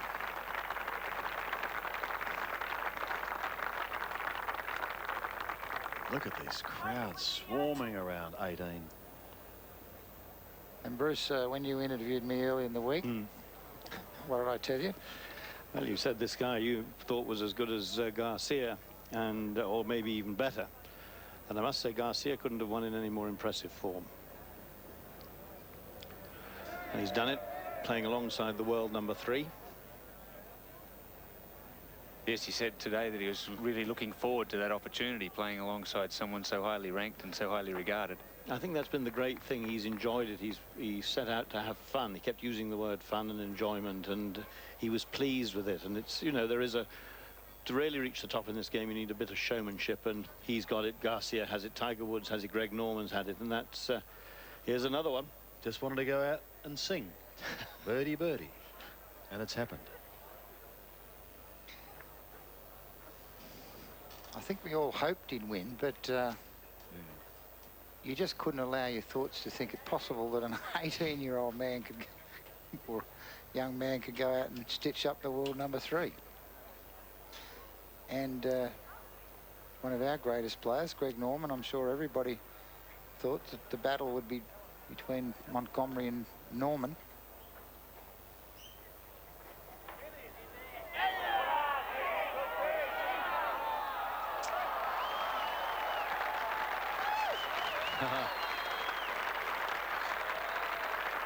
Well, they'll mark that one. And then tap in for a round of 69, but more importantly, the championship. He even knows how to win the big tournaments and what to do, the etiquette of it. Look at that smile.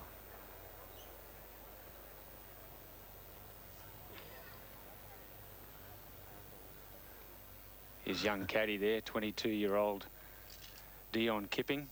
He's been with him all year.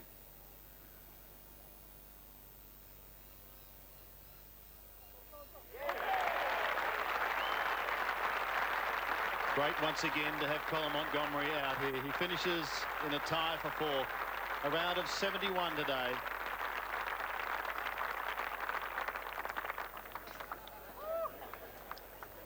But now the moment Aaron Baddeley has waited for.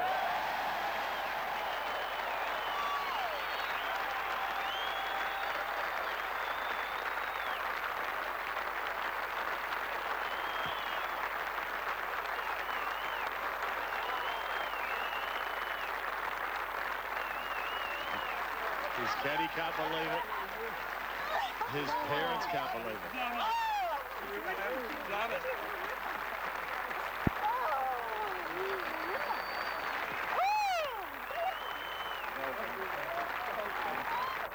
Proud father Ron. Paddy is down there with him, Pat Welch. Hey, congratulations. How nerve-wracking was that after this? You look so cool all day. I felt pretty good all day, and then coming down the back 9, and I was starting to get a little nervous, and I saw I was on top of the leaderboard. I hadn't really looked at the leaderboard all day, and coming down the stretch, I sort of looked at the leaderboard, and which you got to do. And after I made bogey on 14, I sort of knuckled down, made sure I made some pars, and well, I hit a great drive down 16 and hit a good second on the green and nearly held the putt, and that gave me good confidence and then I hit great shots in the last couple of holes, and yeah. Unbelievable, I can't believe it. When you looked at that leaderboard and you saw some of the greatest names in golf, like Colin Montgomery and Greg Norman below you, I mean, that must have just been a special moment for you. Oh, definitely. Just to see my name on top and to finish on top is, I can't believe it. It's just a dream come true, really. I dreamed of it since I came up here for practice about 2 months ago, and I liked the course and it suited my game, and it's paid off. What about the crowd here and all the fans that have gathered around here? I mean, did you ever imagine as an 18-year-old you'd be part of something euphoric like this? You dream of it, and I believed in my own ability. I thought I could win today, and I played the best I could, and it was good enough. So I'm just very pleased, and it's great. I just like to thank my parents and Caddy Dion and Dale Lynch. Dale's just been great, and it's just been awesome. And it's just, yeah, it's like I said, it's a dream come true. I know you've been reading the papers. You know you're the first amateur since 1960 in 39 years. Yeah, it's pretty scary. So, it's good. But I'll keep working hard at my game, and I'll improve. And I'm looking forward to the next year. I think your mum and dad have been more nervous than everyone. They've been riding your every shot out there today. I think it's harder to watch than it is to play, because when you're watching you can't really have any control. Where when you're playing you got control over it, and you feel comfortable because because I felt I was playing good, so like I wasn't really that nervous. So it was great, and I think the putt on 13 calmed me down. All right, you've got a very important scorecard to sign. We're going to see you back here very shortly for the presentations. Aaron, congratulations. Thanks, mate. Beautifully played. Thank you. Are you happy, Aaron? Yes, he will go and complete formalities. Where's Styles? And then be back for the presentation.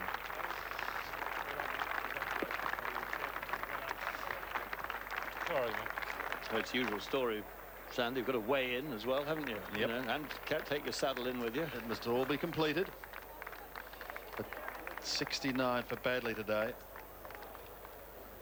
And as Jack said, the only other player who was really challenging at all was Greg Norman, and he too, Jack, shot a 69. Yeah, but Greg really didn't have a chance to win until he birdied those two holes, 16 and 18. It was Baddeley who was leading and dealing, if you like, and those nearer to him couldn't make an impression. When he hit a bad shot, he got it up and down, and a lot of the world's best struggled, apart from Norman, who birdied 3 out of the last 6. Well, obviously the key to winning any big championship such as this one is being able to maintain your rhythm and your composure and your timing and your normal feel and sense, you know, about it when the part of the day. Cheers. Thank you. Thank you. Colin just making sure that he's given the opportunity to sign his card there and make sure everything's okay. But very hard to stay relaxed and do everything the same way when the heat of the battle's on, and he just showed so much composure for such a young man. Sensational. Certainly did.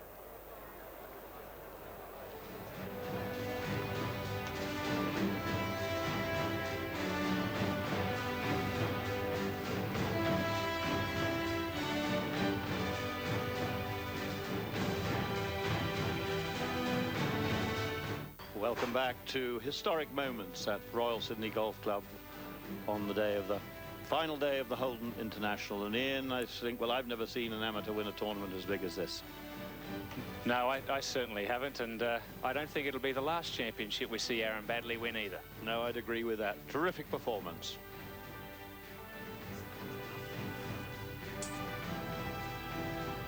What a memorable day for one Aaron Baddeley from Croydon in Victoria. They'll be celebrating there at that clubhouse, I would imagine, for some time. A little bit shades of Craig Spence and Colac in the Australian Masters, but this man's an amateur. He's 18 years of age. They should celebrate, Sandy. I would too if I were them. I must admit I had a little bit of a tear in my eye when I saw his mum and dad run on the green. It was brought back memories for me when I won at Metropolitan, but what a great feeling for him. And, you know, this is why I think we spend so much time trying to develop young golfers, and junior golf's very important, and Aaron Baddeley bears testament that some of these kids can really play golf. Well, they're still at Croydon Golf Club, I think, and I'm sure they will be celebrating. Yes, they will be celebrating for some time to come. A magical moment for them. We talked briefly about the pressure, and maybe now, Jack, the added pressure that's going to be on him to turn professional. Well, yeah, I think he's got some very important decisions to make. He told me a couple of weeks ago that he wanted to go to America and also to Europe, perhaps, and try and qualify for the British Open, and I suggested he should maybe look at playing the French Open, Italian Open, some of those events, and get a feel for the European type conditions as well as the American conditions, which is sort of round him off as a player. Now, I suppose he's got to rethink that, perhaps. I don't know. He's just got one important function coming up in a couple of minutes, and that is the presentation of the Stonehaven Cup. But let's have a look at the leaders board and see how they finished. This has been a memorable day in Australian golf, with Aaron Baddeley shooting a final round 69. Nick Ahern again to the fours, he was a couple of years ago. And Greg Norman, well, he's now had 13 top 10 finishes in the National Championship in 21 attempts. An amazing achievement.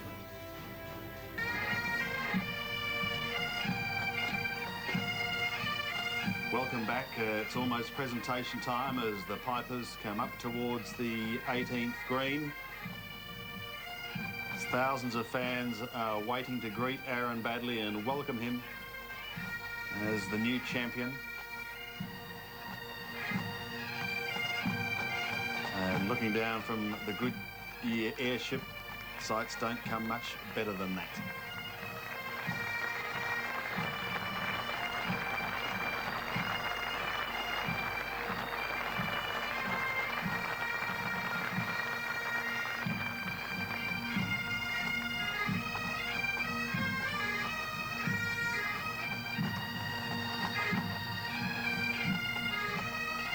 Support in this tournament over the past 4 days has just been quite outstanding. The crowds every day have been wonderful. The weather this time has been kind generally, and I think really it has been one of the most successful Open Championships we've had for some time, Jack. Well, it is. Royal Sydney's always been a great venue for many significant championships, and I think it's a fitting event for an Australian Open, and some of the scenery from our high-shot cameras has been absolutely sensational.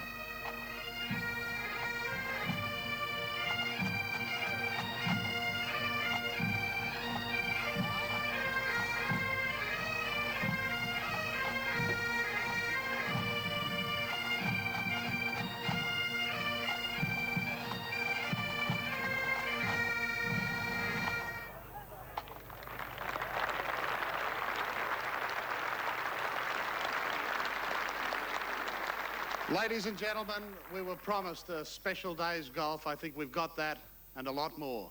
Please welcome to the 18th green now the winner of the 1999 Holden Australian Open with rounds of 67, 68, 70 and 69 for a -14 total, Aaron Baddeley.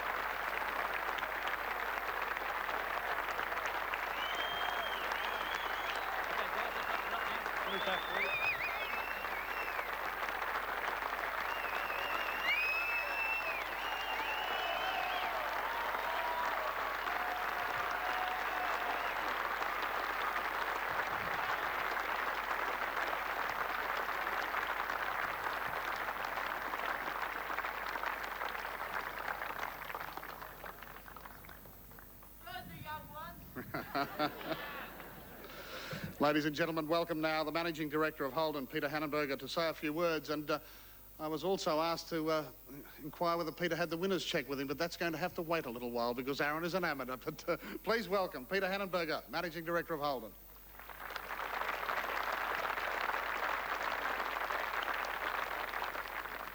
Good afternoon. The 1999 Holden Australian Open has been an outstanding success. A sporting event of this magnitude needs considerably effort and dedication for it to run so smoothly.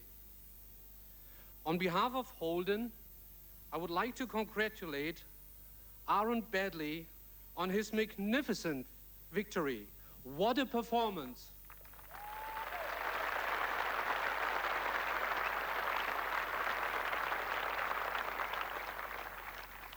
To everyone involved in the Open's organization and operation, thank you for a first-class effort. To those who competed in the Australian Open, yours has been a display of golf at the highest level.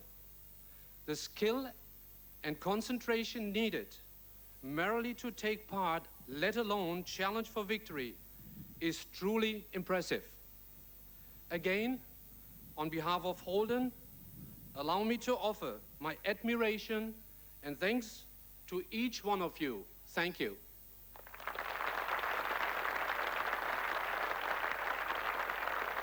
Thanks, Peter. I'd now like to call on, I would imagine, a very, very proud president of the AGU, Len Ray, to present, ladies and gentlemen, the Stonehaven Cup.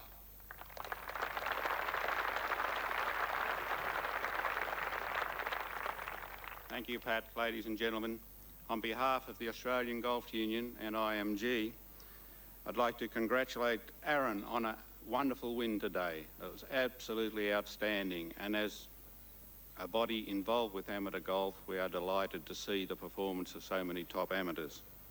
Today has been a fitting finale to 4 days of championship golf, and the Australian golf has been enriched by the blend of established international players and young players out to show that they are here to show what they can do. And congratulations to all the young players and also to the international players who have actually attended this event.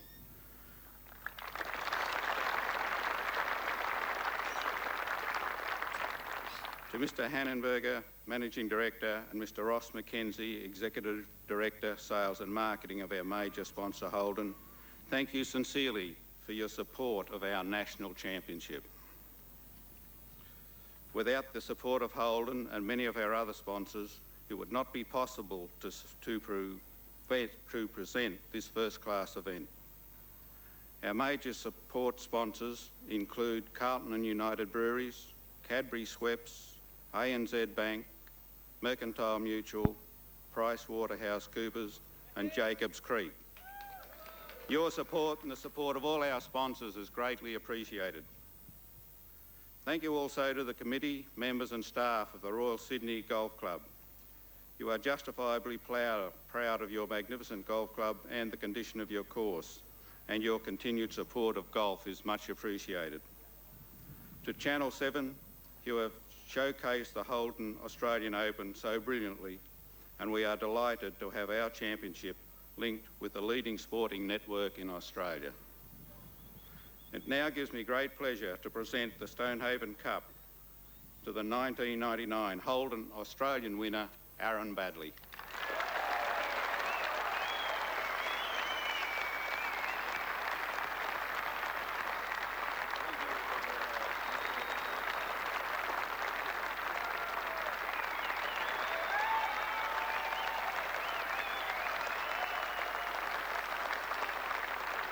Ladies and gentlemen, our first amateur winner of the Open Championships since 1960, Aaron Baddeley.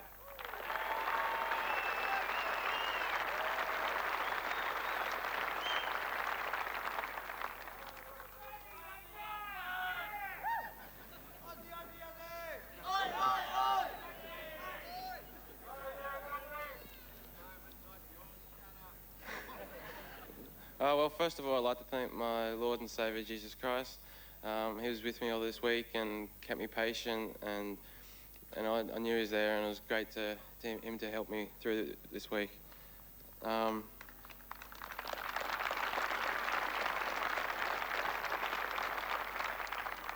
my parents and family back home, thanks for all your support, helped me during the tough times, and being with me this week. It's been great to play so good in front of you, and it's great to share this moment with you. To all the karate boys back home, I wish you guys could have been here. It was unbelievable, and I'd like to thank for all your guys' support back in Croydon. It's just been sensational, and they're always behind me, and thank you very much. To Dale Lynch, he's the best coach ever, and you're a great friend, and you've been, like parents, you've been there the tough times and the good times, and it's just great that you're always there and you're willing to talk, and thanks for everything. You're just the best.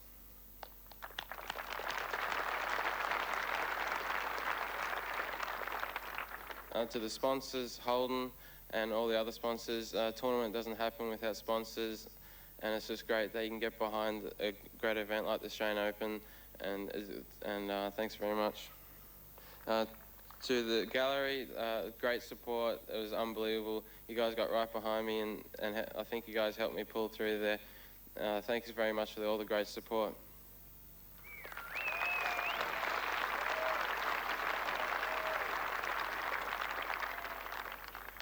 To the organisers, volunteers and everyone that helped out during this week, it's been great. It's just really well run, and the tournament runs real smoothly, and just thanks for all your help.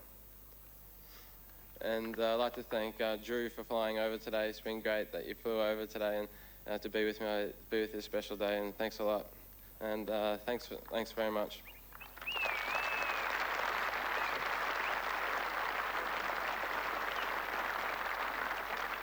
And ladies and gentlemen, he's just 18, Aaron Baddeley. Well done, mate. We've been watching you the last 4 days, and in awe, I think, at your composure for someone so young. Has it been hiding a few nerves underneath there? I wasn't really that nervous until probably the back nine this afternoon. Of course you're going to get nervous in the back nine because you're in contention and got a chance to win. I'd like to thank my caddy Dion because he helped me get through it. Just keep everything real positive, and it was just great that Dion was there and helped me through it. We've had a few shots on our telecast this afternoon of the Croydon Golf Club. They've been going crazy there, I can tell you. And I think the celebrations are about to start again. Yeah, they're great at Croydon. They're always behind me, and they're always great support, and they're always interested in what I'm doing. And it's been the best golf club ever, and it's just great that they're always there for me. All right, Aaron, again, congratulations. Fabulous victory this afternoon. Aaron Baddeley, ladies and gentlemen. Thank you very much. We have joint second place getters, but they will be sharing the lion's share of the prize money. Please make them welcome, ladies and gentlemen, at 12 under par, Greg Norman and Nick O'Hearn.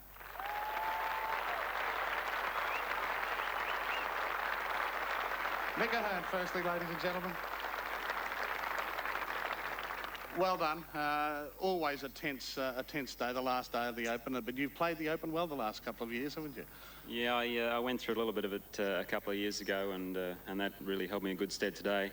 Congratulations, obviously, to Aaron for his performance. I managed to play with him last week for the first time, and his talent was evident then, and I mean, the sky's the limit. You've had a fair year in Europe, and you're heading back there again, so this is obviously the stepping stone for a little bit of a break now with a couple of weeks of golf left, and then head back to Europe next year. Yeah, Europe really made my game come together for the last half of this year, and I was just really looking forward to get back to Australia to play here, because it's just a wonderful place to play. And of course you're getting expert yardages as well, aren't you, from that special caddy of yours, your wife. Yeah, she's more than a caddy, that's for sure. It's fantastic. No, she's an unbelievable support, and thanks for everything, Alani. You've been great, and it's just you put up with too much, I know that. Well done, Nick. Congratulations. Fine round today to finish at 12 under, and I know you'd probably like to make a few thank yous.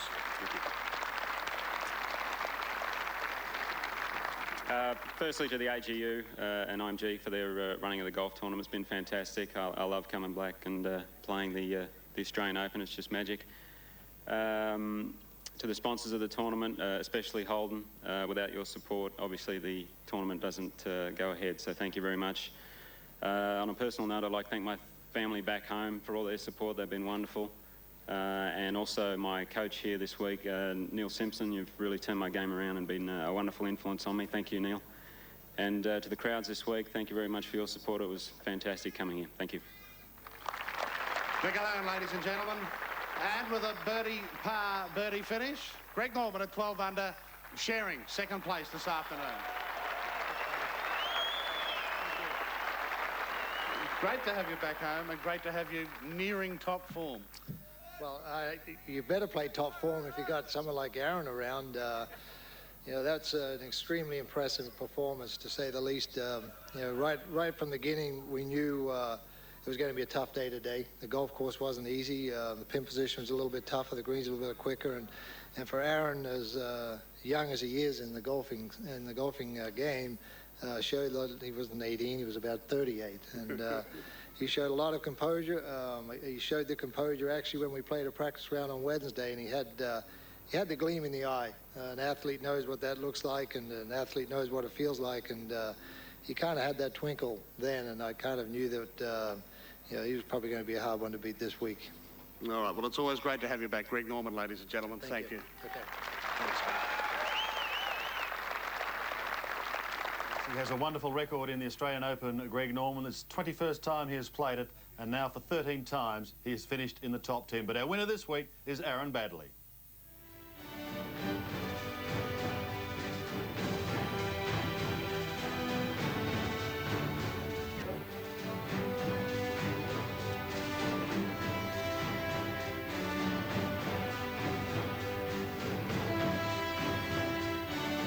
There certainly have been some notable performances as far as amateurs have been concerned, especially in recent times. I guess the one I'd like to talk to you about is Justin Rose, 4th in the British Open. But look what's happened to him, and can you compare the two?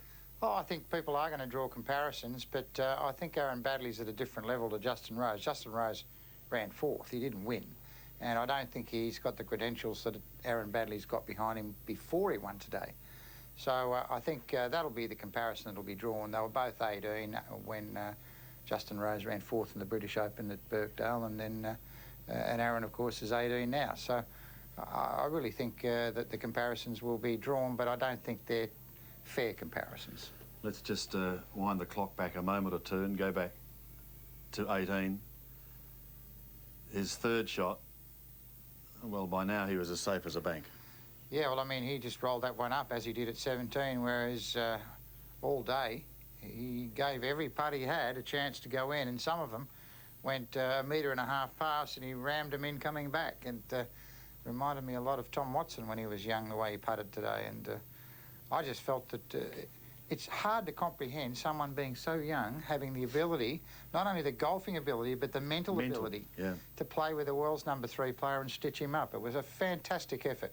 Well, not only the world #3, but I mean, we had a class Australian act here, headlined by Greg Norman, throw in the others as well. And it really is, it's been an absolute privilege, really, to be here for the past 4 days. We'll take a break and then be back with more shortly here at Royal Sydney.